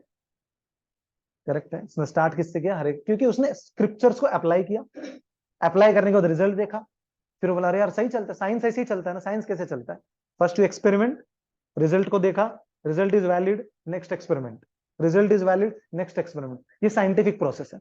तो भक्ति भी साइंटिफिक प्रोसेस है, इसको अप्लाई करो आपको रिजल्ट दिखेगा और तब आप स्वीकार करो और आगे बढ़िए। लेकिन भक्ति ऑप्शनल नहीं है, ये मत सोचना कुछ लोग करते कैटेगरी है, ये लोग तो करते ब्राह्मण लोग है लोग, वो वाली बात नहीं है। ये सबके लिए, हर एक मनुष्य जीवन के लिए, इसीलिए इसको स्वीकारना जरूरी है, अप्लाई करना जरूरी है। तो यही मेरा आज का विषय का चर्चा था। सो होपफुली आपको हेल्पफुल रहा होगा, ऐसा मैं सोच रहा हूँ। सो बहुत बहुत थैंक यू सो मच। हरे कृष्णा। माता 1 मिनट, माता जी टाइम लिमिट है माता जी, कुछ 1-2 प्रश्न ले सकते हैं। What is the time now, 8:40 हो रहा है। ठीक है, 1-2 प्रश्न ले लेते हैं कि आपको भी लेट नहीं होना चाहिए। हाँ बोलिए माता जी, आपका प्रश्न क्या है। अरे आदमी को ऐसा भी होता है कि मेरे मन जैसा ही सब होना चाहिए। हाँ मेरे मन की भी तो हुआ कि इसको गुस्सा क्रोध आता है, कंट्रोल नहीं, आउट ऑफ कंट्रोल हो जाते हैं। करेक्ट है। और उनके मन जैसा ही हुआ तो ही खुश रहता है। वो सामने वाले का ऐसा नहीं समझता कि उनको भी कुछ मतलब उनके भी मन जैसा कुछ चाहिए। करेक्ट है। तो उसके लिए क्या करना, करेक्ट है। मतलब तो एक तो इसका मूल कारण क्या है कि जो स्वार्थ होता है, स्वार्थ खास करके कि मेरे मत के हिसाब से चलना चाहिए और मेरे हिसाब से सब चलना चाहिए, ये क्या है, ये खास आता है आध्यात्मिक ज्ञान ना होने के कारण। एक्चुअली रूट कॉज आप देखोगे ये सारे प्रॉब्लम्स का आध्यात्मिक ज्ञान ना होने के कारण। क्योंकि आध्यात्मिक ज्ञान में सबसे पहले मन की बात होती है, आत्मा की बात होती है ऑफ कोर्स पहले, उसके बाद मन की बात होती है कि मन क्या क्या हमें खेल खिलवाता है। करेक्ट है। क्योंकि जैसे मैंने स्टार्टिंग में बताया था, जब एक्सपेक्टेशंस हम रखते हैं और फुलफिल नहीं तो फ्रस्ट्रेट होते हैं। तो उसका सोल्यूशन क्या मैंने बताया था, याद है किसी को। मैंने जैसे बताया था कि रिलेशनशिप्स में कभी कभी हमें सेटिस्फेक्शन नहीं मिलता, कोई व्यक्ति हमारे हिसाब से नहीं करता काम, हमारा बच्चा है या कोई भी है, तो उस प्रॉब्लम को कैसे टैकल करना है मैंने बताया था। मैंने कहा था कि हम सभी में कमियां हैं, सो लेट्स एक्सेप्ट दैट। मेरे अंदर भी कमियां हैं, उसके अंदर भी कमियां हैं। तो शायद मैंने जैसे चाहा उस व्यक्ति ने अगर नहीं किया तो कोई बात नहीं, क्योंकि ऐसे ऐसे चीजें मेरे से भी होती हैं, गलतियां मेरे से भी होती है। जैसे मैंने चाहा कि तुम अच्छे से करो और तुमने उसमें मिस्टेक कर दी, तो मेरे हिसाब से नहीं हुआ और मुझे गुस्सा आ गया। लेकिन मुझे ये भी समझा मिस्टेक्स मैं भी करता था और मैं भी करता हूँ, करता रहूंगा। मैं परफेक्ट नहीं हूँ, तो उसको भी ऑप्शन देना चाहिए, उसको भी एक चांस देना चाहिए, इस छोटे से चीज को बड़ा नहीं करना चाहिए। तो ये समझने का, ये बात समझना कि सभी के अंदर कमियां हैं इंक्लूडिंग मी। हम अलग, हम सोचते मेरे अंदर, मेरे अलावा सबके अंदर कमियां हैं, वो सबसे बड़ा प्रॉब्लम है। तो हमारे अंदर भी कमियां हैं, सामने वाले व्यक्ति के अंदर भी कमियां हैं, तो उनको हमें स्वीकारना चाहिए। स्वीकारेंगे तो क्या होगा, अननेसेसरी एक्सपेक्टेशंस, अनरियलिस्टिक एक्सपेक्टेशंस जो होती हैं वो रखना नहीं चाहिए कभी भी, उसी के कारण दुख आता है। अनरियलिस्टिक, अभी बच्चा है, ठीक है, वो अभी नॉर्मली 60-70% लाता है, आप सडनली बोलेगा अभी तुझे 95 लाना, ये अनरियलिस्टिक है। सही बात है, उसको भी समय दो, थोड़ा धीरे धीरे ट्रेन करो, थोड़ा समय देंगे तो वो आएगा। आप सडनली बोले 90% क्यों नहीं ला रहा तू, वेस्ट है तू, तेरे भाई लाता है, वो लाता, कंपैरिजन चालू हो जाता है, उससे उसको स्ट्रेस हो जाता है और आप भी स्ट्रेसफुल हो जाते हैं। अगर वो 60 पे है तो 90 पे जंप मारना ये अनरियलिस्टिक है, सडनली, धीरे धीरे जंप मार सकते हैं, करेक्ट और नॉट। तो इस तरीके से हमें सामने वाला का परिस्थिति को भी समझ के फिर बाद में रिलेशन रखना चाहिए। तो उसके लिए क्या करना पड़ेगा, हमें खुद को उनके पोजीशन में डालना चाहिए, that is how it will work out. तो इसके लिए क्या करना होगा माता जी, हमें खुद को सामने वाले व्यक्ति के परिस्थिति में रख के देखना चाहिए, तब बात करो, देन आपको समझ में आएगा कि सामने वाले व्यक्ति के जीवन में क्या चल रहा है, करेक्ट। और डॉक्टर पूछी जैसे रियलिस्टिक एक्सपेक्टेशंस भी है हमारी, रियलिस्टिक एक्सपेक्टेशन होने चाहिए, तो होती है, होने चाहिए, जैसे वाइफ है तो हस्बैंड से होगी, बच्चे Correct. से होगी, फैमिली मेंबर्स से होगी, करेक्ट, और वो रियलिस्टिक भी है, अगर होना चाहिए, still it is not fulfilled, correct, then what we should correct है, except it, we should Correct. Tolerate it. Correct है, करेक्ट है। So there will be some expectations that are realistic. For example, if husband है for example, so wife will definitely expect कि he should give me time, some quality time should be given, correct or not? This is a basic expectation and this should be fulfilled, correct, either ways. But sometimes if it doesn't get fulfilled, then सबसे पहले हमें ये देखना चाहिए कि सामने वाले का परिस्थिति क्या है। ऐसा हो सकता है कि he is so busy in his work, वो ऑफिस में इतना राड़ा चल रहा है, मैनेजर पीछे पड़ा हुआ कि वो किसी चीज का टाइम नहीं दे पा रहा है। तो हमें सामने वाले का परिस्थिति को भी समझना जरूरी है कि ये क्यों ऐसे कर रहा है। अगर तो आपको जब जब उस तरीके से हम जब देखते हैं, हमें बहुत सारे टाइम पे पता चलता है कि यार actually he himself is having some problem because of which my expectation is not getting fulfilled. Let us understand his problem first, थोड़ा उसका परिस्थिति भी समझते हैं वो क्या है। सामने वाले का परिस्थिति को समझ के हम देखेंगे तो बहुत सारे टाइम हमें पता चल जाता है कि एक्चुअली उसका भी कुछ चल रहा है प्रॉब्लम, और इसके वजह से मेरा भी नीड फुलफिल नहीं हो रहा है, करेक्ट है, उस तरीके से। और दूसरा, sometimes it can happen that उसका स्वभाव ही वैसा है कि वो नहीं देता टाइम या वॉट एवर इट इज। वैसे परिस्थिति में we can just try to express कि मेरा, I am just giving an example of husband wife, it can work in any relationship. अगर हमें कुछ एक्सपेक्टेशंस है उसको कम्युनिकेट करना जरूरी है, ये सबसे पहले इंपॉर्टेंट। हम कम्युनिकेट नहीं करते हैं और थर्ड पार्टी से बात करना शुरू करते हैं, एक थर्ड आदमी को बोलते रहते हैं ऐसा है, मेरे एक्सपेक्टेशन फुलफिल नहीं होते हैं, क्या है ऐसा करके। जो मेन आदमी है उससे बात करना जरूरी है इन हम्बल वे कि I have some expectations like this from you. तो जैसे मैनेजर है, उसको कुछ एक्सपेक्टेशंस होते हैं अपने जो एम्प्लॉइज है, कि मैं चाहता हूं कि तुम ऑफिस से निकलने से पहले मुझे बता के जाओ कि आज तुमने क्या किया। रियलिस्टिक है, रियलिस्टिक है, करना चाहिए। अगर वो नहीं कर रहा है, मान लो कि एम्प्लॉय का एग्जांपल दे रहा हूं, तो मैनेजर को क्या करना चाहिए, जॉब से निकाल देना चाहिए? नहीं, पहले बात करना चाहिए उनसे जाके, अरे भाई I am expecting that you should talk to me every day, end of the day report देके जाओ मुझे, तुम 3-4 दिन से नहीं दे रहे हो, इज देयर सम प्रॉब्लम, कुछ प्रॉब्लम चल रहा है, क्या है? अगर वो नहीं दे रहा है तो क्या होगा, उसको बता सकते हैं, if you don't give then it's a problem, तुम्हारा जॉब जा सकता है। The manager has to caution कि मुझे ये एक्सपेक्टेशन है, मुझे बताना पड़ेगा, उस तरीके से। तो ऑफ कोर्स एम्प्लॉय वाला एग्जांपल इज वेरी डिफरेंट, क्योंकि वहां पे अगर एम्प्लॉय नहीं कर रहा है तो मैनेजर विल से तुम्हें निकाल दूंगा, but some relationships you can't avoid, and that case you have to accept the way it is, because यहाँ पे हर चीज परफेक्ट नहीं मिलने वाला, क्योंकि हम भी इम्परफेक्ट है, हमारे अंदर हमको भी बहुत लोगों ने एक्सेप्ट किया है एज वी आर, तो हम भी दूसरों को एक्सेप्ट कर सकते हैं इफ नथिंग वर्क्स आउट। क्योंकि लाइफ का फोकस क्या है हमारा, यहाँ पे परफेक्शन क्रिएट करना फोकस नहीं है। देन अगर वो कर रहे हैं मतलब जेल में परफेक्शन क्रिएट करने का प्रयास कर रहे हैं, तो यहाँ पे परफेक्शन होने वाला नहीं है। तो कुछ चीज अच्छे मिलेंगे आपको, हर चीज इम्परफेक्ट नहीं होगा, कुछ कुछ चीज अच्छा मिलेगा आपको, करेक्ट है। तो समटाइम्स बहुत सारा चल रहा है लेकिन आपका हेल्थ बहुत अच्छा रहता है, कुछ लोग देखो बीमारी नहीं होते, कितना अच्छा चीज मिला है लेकिन बाकी कुछ प्रॉब्लम चल रही है। किसी को हेल्थ खराब मिलता है, पैसे बहुत है लेकिन हेल्थ खराब चल, कुछ ना कुछ प्रॉब्लम रहेगा, इसलिए दुखालय है। तो कुछ चीज जो हम सॉल्व कर सकते हैं उसको प्रयास करना चाहिए, हम नहीं कर सकते तो किसी से हेल्प लेना चाहिए, थोड़ा समय पेशेंस रखना चाहिए कि सॉल्व होगा, we can try, if it doesn't happen accept it the way it is, so that you don't take the anxiety. आप एक्सेप्ट नहीं करोगे तो दो चीज होगा, एक तो वो चेंज नहीं होने वाला है और आप एंग्जाइटी बढ़ता जाता, तो सॉल्व तो हो नहीं रहा है प्रॉब्लम, इससे अच्छा एक्सेप्ट अगर कर लोगे तो आपका एक्सपेक्टेशन भी रिड्यूस हो जाएगा एंड देन आपका एंग्जाइटी भी रिड्यूस हो जाएगा, बोथ लेवल। तो some things you have to accept as they are, correct. जैसे मैंने एक पेरेंट्स को देखा था, तो बच्चों का जन्म हुआ था तो बचपन से उसको handicap, correct. So what should they do, पहले तो उन्होंने ट्राई किया, डॉक्टर्स के पास गए, अब तो है ही 1 महीने का है वो, लेकिन कुछ प्रॉब्लम हुआ पैर में हाथ में, तो बहुत प्रयास किया, बहुत सारे पैसे लगाए, तो डॉक्टर्स ने बोला कि ये डिफेक्ट बहुत प्रॉब्लमेटिक है, इसको सॉल्व करने जाएंगे तो जान पे खतरा आ सकता है, तो better you don't solve it. तो पेरेंट्स ने क्या किया, एक्सेप्ट किया, this is how my child is, there is no other option, if you try something you lose your child. Doctor ने बोला तो ऑपरेशन कॉम्प्लिकेटेड है, सक्सेस हुआ तो हुआ, 99% नहीं होगा सक्सेस, सक्सेस नहीं होता ही विल डाई, तो आपको व्हाट डू यू वांट, देखो नहीं नहीं नहीं वो वैसा भी हो चलेगा लेकिन हमें हमारा बच्चा चाहिए। उन्होंने स्वीकार किया, अब वो बड़ा भी होगा तो उसको शायद स्ट्रेचेस देंगे, जो भी है एक्सेट्रा देके ही विल लिव, उन्होंने एक्सेप्ट किया। अगर एक्सेप्ट नहीं करते वो लोग तो जीवन भर इनका लाइफ मिजरेबल हो जाएगा कि नहीं, मेरा बेटा ऐसा है, मेरा बेटा ऐसा है, मैंने क्या किया, भगवान ने ऐसा क्यों किया, भगवान, जीवन भर अगर इतना डिप्रेशन में जाएंगे, खुद ही पहले निकल जाएंगे ऐसा, करेक्ट है।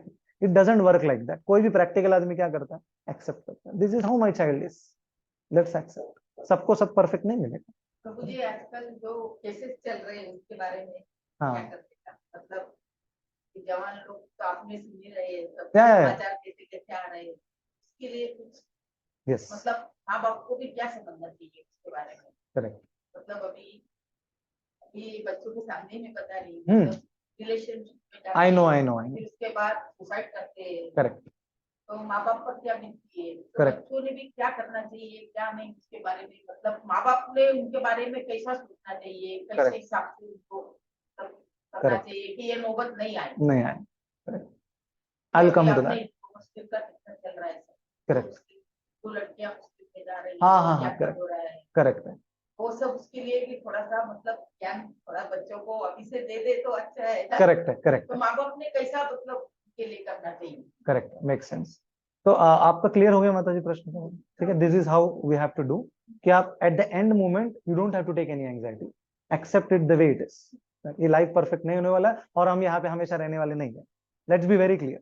हमारा गोल क्या है, भगवत धाम जाना है। जब गोल क्लियर होगा ना माता जी, तो रास्ते में डिफिकल्टीज हम झेल लेंगे, करेक्ट। मुंबई में लोकल ट्रेन में समझो जा रहे हो, इतना खचाखच भरा हुआ था, लेकिन सब लोग एकदम शांत रहते हैं, अगला स्टेशन आने वाला है, 15 मिनट में उतर जाऊंगा। तो आपको गोल क्लियर है कि कहाँ जाना है ना, ये जब आप प्रवास में आपको अगर कुछ प्रॉब्लम होता है तो आप उसको टॉलरेट कर सकते हो। जिसको गोल नहीं होता ना लाइफ में, वो हर छोटे चीज को लेकर फ्रस्ट्रेट होता है। आज मैंने वाइफ को फोन किया, उसने कॉल बैक नहीं किया, इसको लेके बड़ा झगड़ा करेगा, क्योंकि उसको लक्ष्य ही नहीं है जीवन में क्या करना है, कुछ उच्च लक्ष्य ही नहीं है, छोटा छोटा चीज फ्रस्ट्रेट करेगा। लेकिन आपको बड़ा लक्ष्य है जीवन में, तो छोटा छोटा चीज, जैसे ट्रेन के जर्नी में प्रॉब्लम आ रहा है तो आप उसको झेल से, हैदराबाद से मान लो कि गुजरात जा रहे हो ट्रेन में, तो कोई मिला बाजू में जो पैसेंजर, तो बहुत चिल्लाता है, बहुत आवाज करता है, तो आप क्या उसको बहुत बड़ा पुलिस कंप्लेंट देके इशू करोगे?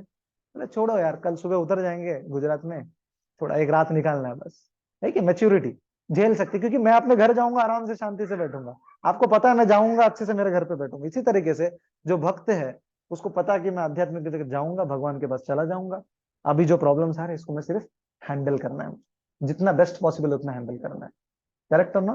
सो गोल जब तक नहीं होगा तब तक प्रॉब्लम्स हैंडल करना इजी नहीं, क्योंकि मोटिवेशनल स्पीकर्स बहुत बात करते हैं, सब कुछ होता है, लेकिन गोल अगर नहीं बताया तो कितना भी प्रॉब्लम्स अगर आएंगे और हैंडल करने जाओगे डिप्रेशन में चले जाओगे। कोई भी गोल क्लियर है तो झेल सकते, ठीक है माता जी, थैंक यू। तो आपने जो बताया, जैसे ये एक लास्ट क्वेश्चन हम लेते हैं, ठीक है, समय भी हो गया।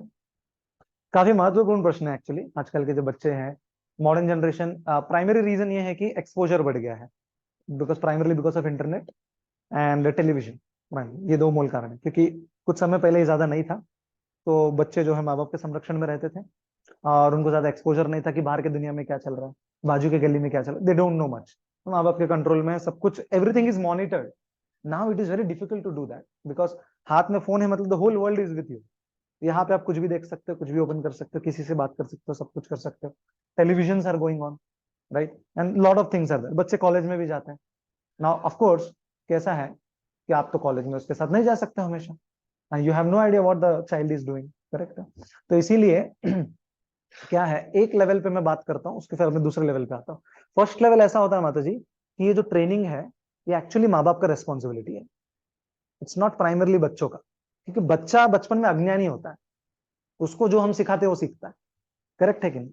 वो बच्चा आपको आगे नहीं मुझे ट्रेनिंग दीजिए, ही विल नॉट से।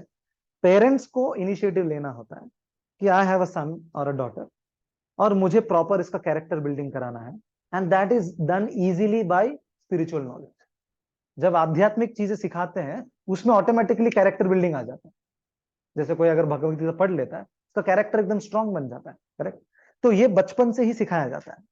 अब बचपन से जब सिखाते हैं तो उसने सीख लिया, तो उसको मोस्टली वो होल्ड करके रखेगा बड़े होने तक, क्योंकि बचपन में जो हम सिखाते हैं वही बढ़ेगा, करेक्ट है। लेकिन बहुत सारे केसेस ऐसे नहीं है, क्योंकि अब बच्चा बड़ा हो चुका है ऑलरेडी, 10 12 साल हो गया, 12 साल का हो गया, 14 साल का हो गया। अभी क्या करे, क्योंकि कल्चर तो उसको मिला नहीं आध्यात्मिक का अभी तक। तो at this point of time वो हाथ से फिसल रहा है। तो at this point of time क्या करना चाहिए, that is the next problem that is coming, correct है। तो बेसिकली क्या है, एक तो क्या है, ये जो एज है स्पेशली 12 इयर्स का, एडोलेसेंस टीनेज में जब आते हैं, तो कोई भी बच्चा है, अभी बच्चे हैं ही है, तो आप लोगों को भी नॉलेज के लिए मैं बता रहा हूँ कि बच्चे दे स्टार्ट थिंकिंग इंडिपेंडेंटली।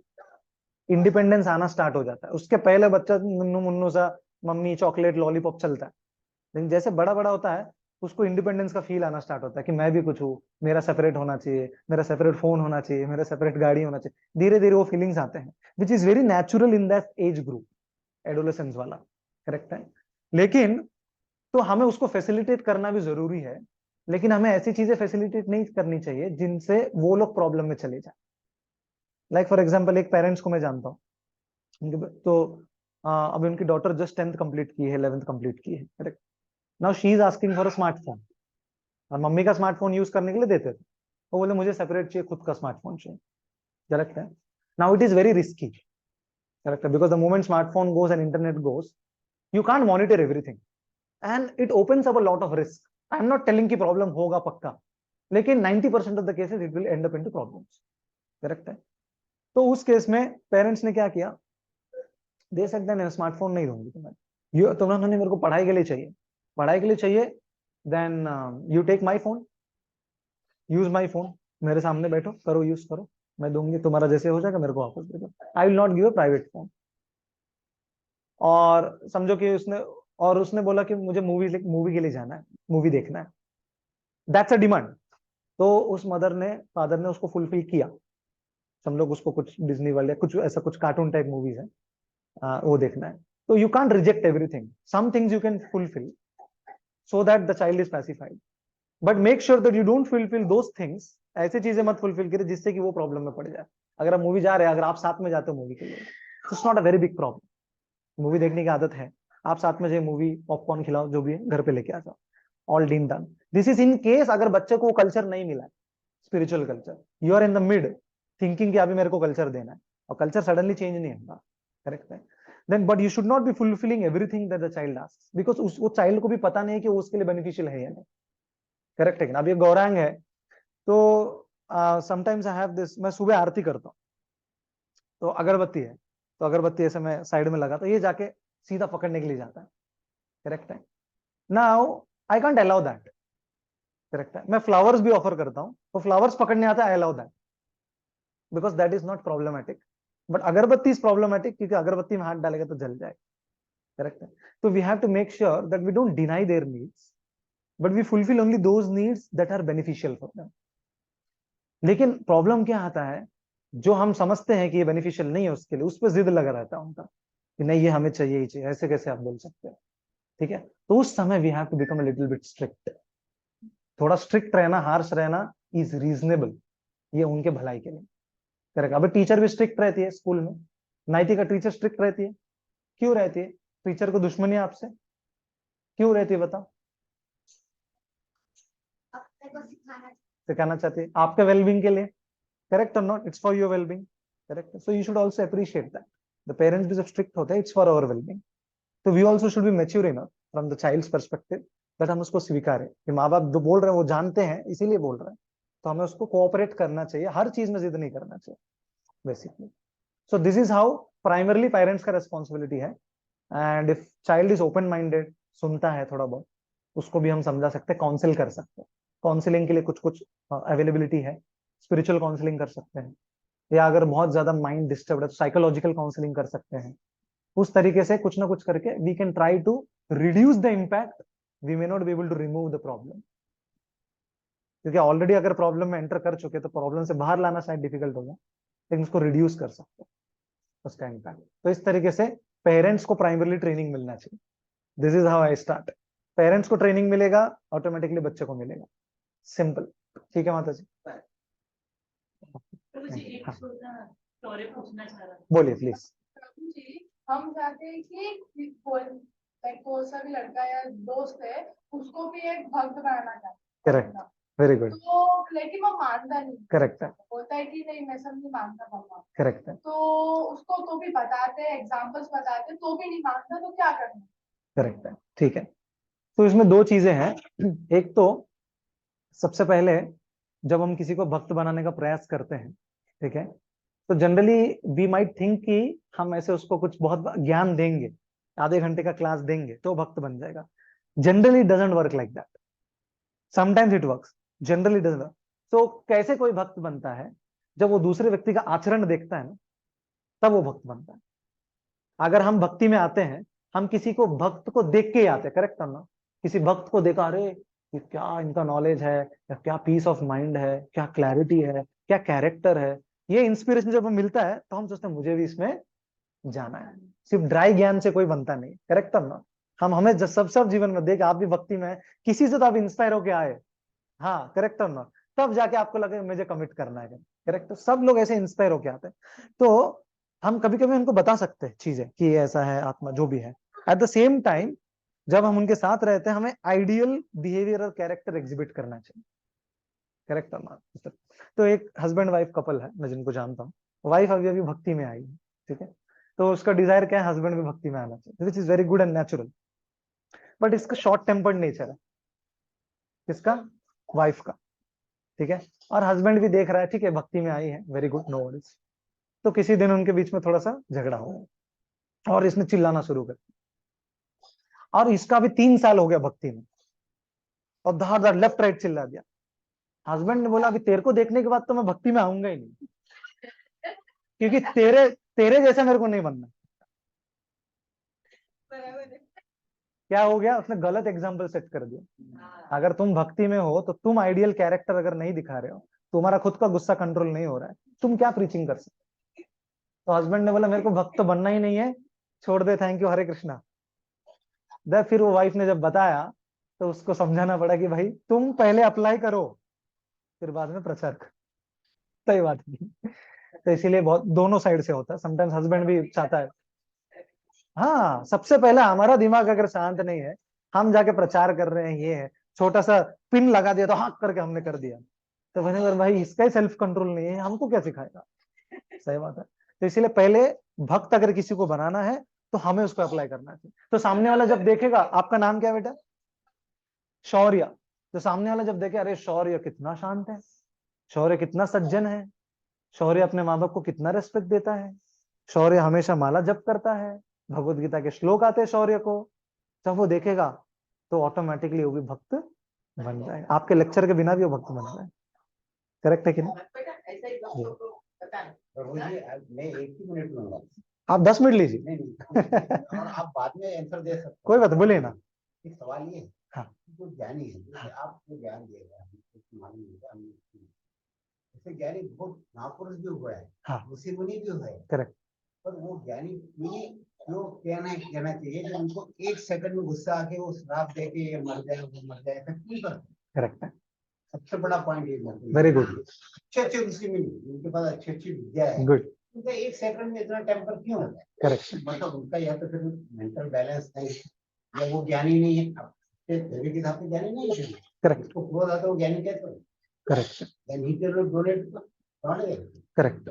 अब शांति से जवाब देना मुझे। है अच्छा प्रश्न पूछा है बहुत। नहीं, शांति से कभी भी देना। ओके ठीक। प्रश्न ये है हाँ कि आपने ये बोला है कि भाई ये जन्म में हम आए हैं, जो भी डिफिकल्टी होती है, परेशानी होती है, हमेशा जो भी परिस्थिति निर्माण होती है, वो पूर्व जन्म के हिसाब से होती है। पूर्व जन्म और इस जन्म का भी कॉम्बिनेशन हो सकता है। ठीक है, दोनों दोनों मान हो लिया। सकता है, मतलब आपने बोला पूर्व जन्म और इस जन्म का कॉम्बिनेशन हो सकता है। मेरे पास ऐसे एग्जाम्पल है, कई एग्जाम्पल है करेक्ट। लाइव, हाँ जो इस जन्म में भक्ति स्टार्टिंग से 5-6 साल से रामकृष्ण की भक्ति की, सेवा की, अच्छा आचरण किया, सत्य सेवा की, फिर भी लास्ट तक eight the and of the life correct, very well possible.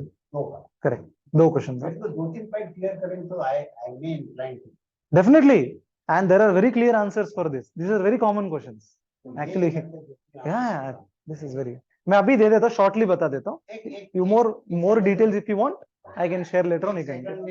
या तो बेसिक फर्स्ट वाला जो पॉइंट है प्रभु जी आपने जो बताया, तो जैसे कुछ ऋषि मुनि है, वो क्रोध में आके शाप देते हैं। मैं क्लासिक एग्जांपल्स बताता हूँ। दुर्वासा मुनि करके एक है, ठीक है, आप जानते हैं। शौभर्य मुनि है जो काम के वश में आ गए थे। विश्वामित्र भी क्रोध और काम दोनों के वश में आए थे, करेक्ट है। और इनको बहुत बड़े बड़े तपस्वी योगी माना जाता है, करेक्ट है। उनका कैसे बैलेंस बिगड़ गया, कैसे ये लोग एंड अप हो गए कि क्रोधित हो गए, करेक्ट। तो कैसा होता है, आध्यात्मिक मार्ग में 3 कैटेगरीज हैं, ज्ञानी, योगी और भक्त, करेक्ट है। सभी आध्यात्मिक में भी कैटेगरीज होते हैं, सभी एक कैटेगरी में नहीं है। सो जो ज्ञानी होते हैं, ज्ञानी मतलब खास करके जो वैराग्य मार्ग चुन लिए हैं, जो घर वार संसार छोड़ के हिमालय में बैठते हैं, बाल वाल बढ़ा के संन्यास ले लेते हैं एकदम, वो ज्ञानी टाइप के होते हैं। और दूसरे होते हैं योगी। योगी मतलब खास करके उनका फोकस होता है जो अष्टांग योगा होता है, जिससे अपने हृदय के परमात्मा में फोकस करते हैं, ओम करके, वो योगी होते हैं। और तीसरा कैटेगरी होता है भक्त। भक्त मतलब जो भगवान का शरण ले चुका है। तो आप अगर देखते हो, ये शौभरी मुनि या दुर्वासा मुनि या विश्वामित्र मुनि, ये योगी कैटेगरी के, भक्त कैटेगरी के नहीं है। शास्त्रों में कहीं पर भी नहीं दिया है कि ये भगवान के भक्त हैं। ये लोग शास्त्र पढ़ चुके हैं, शास्त्र में निपुणता है, इनके पास तपस्वी का बल है, ये लोग खाना खाए बिना 10 दिन रह सकते हैं, लेकिन ये भक्त नहीं बने हैं अभी। भगवान कृष्ण का महिमा नहीं जानते हैं, भगवान का शरण नहीं लिया है इन्होंने। इसीलिए शास्त्र में रिपीटेडली बताया जाता है कि जो आध्यात्मिकवादी भगवान का शरण नहीं लेता है ना, उसका पतन होने का 99% चांसेस रहता है। और जो भगवान का शरण लिया, अब भले ही उसके पास तपस्वी का शक्ति नहीं होगा, भले ही उसके शास्त्र से 10-10 श्लोक नहीं बोल पाएगा, लेकिन उसका पूरा बैलेंस रहेगा कि भगवान खुद उसको संरक्षण देते हैं। तो इसका एग्जाम्पल ऐसा है, आपने कुंती देवी को देखा। अब कुंती देवी को शास्त्र में निपुण है, साधारण महिला है जैसे आप है, बच्चे हैं भाई, पति गुजर चुके हैं, तो साधारण महिला है, वो बहुत बड़े शास्त्रों में निपुण नहीं है। वो तपस्वी है कि भाई 10-10 दिन खाना नहीं खाती, वैसा भी नहीं है, लेकिन शास्त्रों में कहा गया है कि वो शुद्ध भक्त है, टॉप मोस्ट भक्त है। उनका पूरा संयम है अपने इमोशंस पे और सेंसेस पे, क्योंकि भगवान कृष्ण की भक्त है, उसने भगवान कृष्ण का शरण ले चुकी है। अब उसी महाभारत में हम देखते हैं, या शास्त्रों में विश्वामित्र मुनि भी है, वो बहुत बड़ा तपस्वी है, बहुत उसको कंट्रोल है, सेल्फ कंट्रोल, लेकिन भगवान का शरण नहीं लिया उसने। तो योगी और भक्त में फर्क ये होता है कि योगी क्या करता है, अपने खुद के बल से खुद को कंट्रोल करने का ट्राई करता है। भक्त क्या करता है, अपने आप को भगवान को समर्पित कर देता है, जिससे वो कहता है कि भगवान आप मुझे बचाओ, मेरे पास वो शक्ति नहीं। जो ऐसा भक्त जो होता है उसका प्रॉपर बैलेंस रहता है, संतुलित रहता है। लेकिन जो लोग खुद के बल पे करना चाहते हैं कि मैं ही सब कुछ हूँ, भगवान तो है लेकिन मैं खुद कंट्रोल कर सकता सब कुछ, मेरे अंदर वो शक्ति है, उसका पतन होना निश्चित है। क्योंकि अहंकार, क्योंकि माया बहुत तुमसे भी स्ट्रांग है। जो माया शक्ति है, अगर हम स्ट्रांग है तो हमसे ज्यादा स्ट्रांग कौन है, माया। वो हमको पटक के नीचे फेंक देगी। लेकिन जो भगवान के शक्ति, भगवान का शरण लिए है, उसको माया टच नहीं कर सकती है। ठीक है, तो ये फर्क है प्रभु। तो आप देखते हैं कि भक्त अभी अर्जुन है, तो अर्जुन एक बार स्वर्ग लोक में चले गए थे, तो वहां पे एक अप्सरा ने आके उसको प्रपोज कर दिया, हम आपसे शादी करना चाहते हैं, ऐसा सब कर। अर्जुन ने उनको कहा माता जी आई एम रियली सॉरी, और वहां से चले गए, माता जी करके संबोधित किया। अर्जुन तपस्वी है क्या, बहुत बड़ा नहीं, और शास्त्रों में निपुण है वैसा भी नहीं, लेकिन क्या है, भगवान का शरण ले चुका है। तो जहां पे प्रॉपर कंट्रोल चाहिए था वो करके दिखा दिया। और वही विश्वामित्र मुनि, मेनका जब आई तो कंट्रोल नहीं कर पाया, जबकि वो साधु है, तपस्वी है, ऋषि है। फर्क क्या है, अर्जुन भगवान कृष्ण का शरण ले चुका है, विश्वामित्र मुनि ने भगवान कृष्ण का शरण नहीं लिया। विश्वामित्र मुनि खुद के प्रयास से इंद्रिय निग्रह कर रहा है, अर्जुन कहता है कृष्ण आप मेरा इंद्र निग्रह करिए, मैं आपको समर्पित करता हूँ। फर्क देखा आपने? इसी के कारण बड़े बड़े योगी तपस्वी जो लोग हैं, जो खुद के बल पे करना चाहते हैं, उनका पतन हो जाता है, जबकि जो शुद्ध भक्त के मार्ग में है उनका पतन नहीं होता, क्योंकि भगवान उनका संरक्षण करते हैं। ये आपके फर्स्ट क्वेश्चन का आंसर है। इज इट क्लियर प्रभु? ठीक है, सेकंड क्वेश्चन आपने क्या पूछा था? आपने पुराना पहले जन्म का ये जन्म में, हाँ करेक्ट है, राइट। तो हाँ, तो मैंने जैसे बताया था, पिछले जन्म का अगर हमारा कोटा बाकी है तो ये जन्म में अप्लाई होगा। उसको बोलते अप्रारब्ध जो है हमारा, वो ये जन्म में प्रारब्ध हो जाएगा, मतलब अप्लाई हो जाएगा। तो भले ही मैं ये जन्म में भक्ति करूं, भले ही जन्म में मैं पुण्य कार्य कर रहा हूं, लेकिन पहले का जो कोटा है वो फिनिश करना पड़ेगा। और इतने साल तक हाँ एंड ऑफ द लाइफ तो कोई गलत दिखता नहीं। हाँ, बताता हूं मैं उसको कैसे करना है। तो इसमें दो चीजें हैं। एक है कि जो भक्ति मार्ग में जुड़े हैं, भक्ति मार्ग में जो जुड़े हैं, उनको कहा गया शास्त्रों में कि उनको पहले का भी जो कोटा है ना, वो रिड्यूस हो जाएगा। ये दिया है, और बहुत सारे लोगों के साथ हुआ है ऐसा। ऐसा नहीं है कि रिड्यूस नहीं होगा। भगवान इम्प्रैक्टिकल आदमी नहीं है। मान लीजिए कि बच्चा बहुत जिद करके घर छोड़ के चला गया, ठीक है, अब वो 4 दिन बाहर दुख झेल के घर आ गया, तो आप क्या वहां पे रूल बात करोगे? नहीं तू गया था ना, अभी मत आ, निकल। नहीं ना, अल्टीमेटली और प्रैक्टिकल बोले ठीक है जो हुआ हो गया, अभी आ जा, स्वीकारोगे ना प्रैक्टिकल।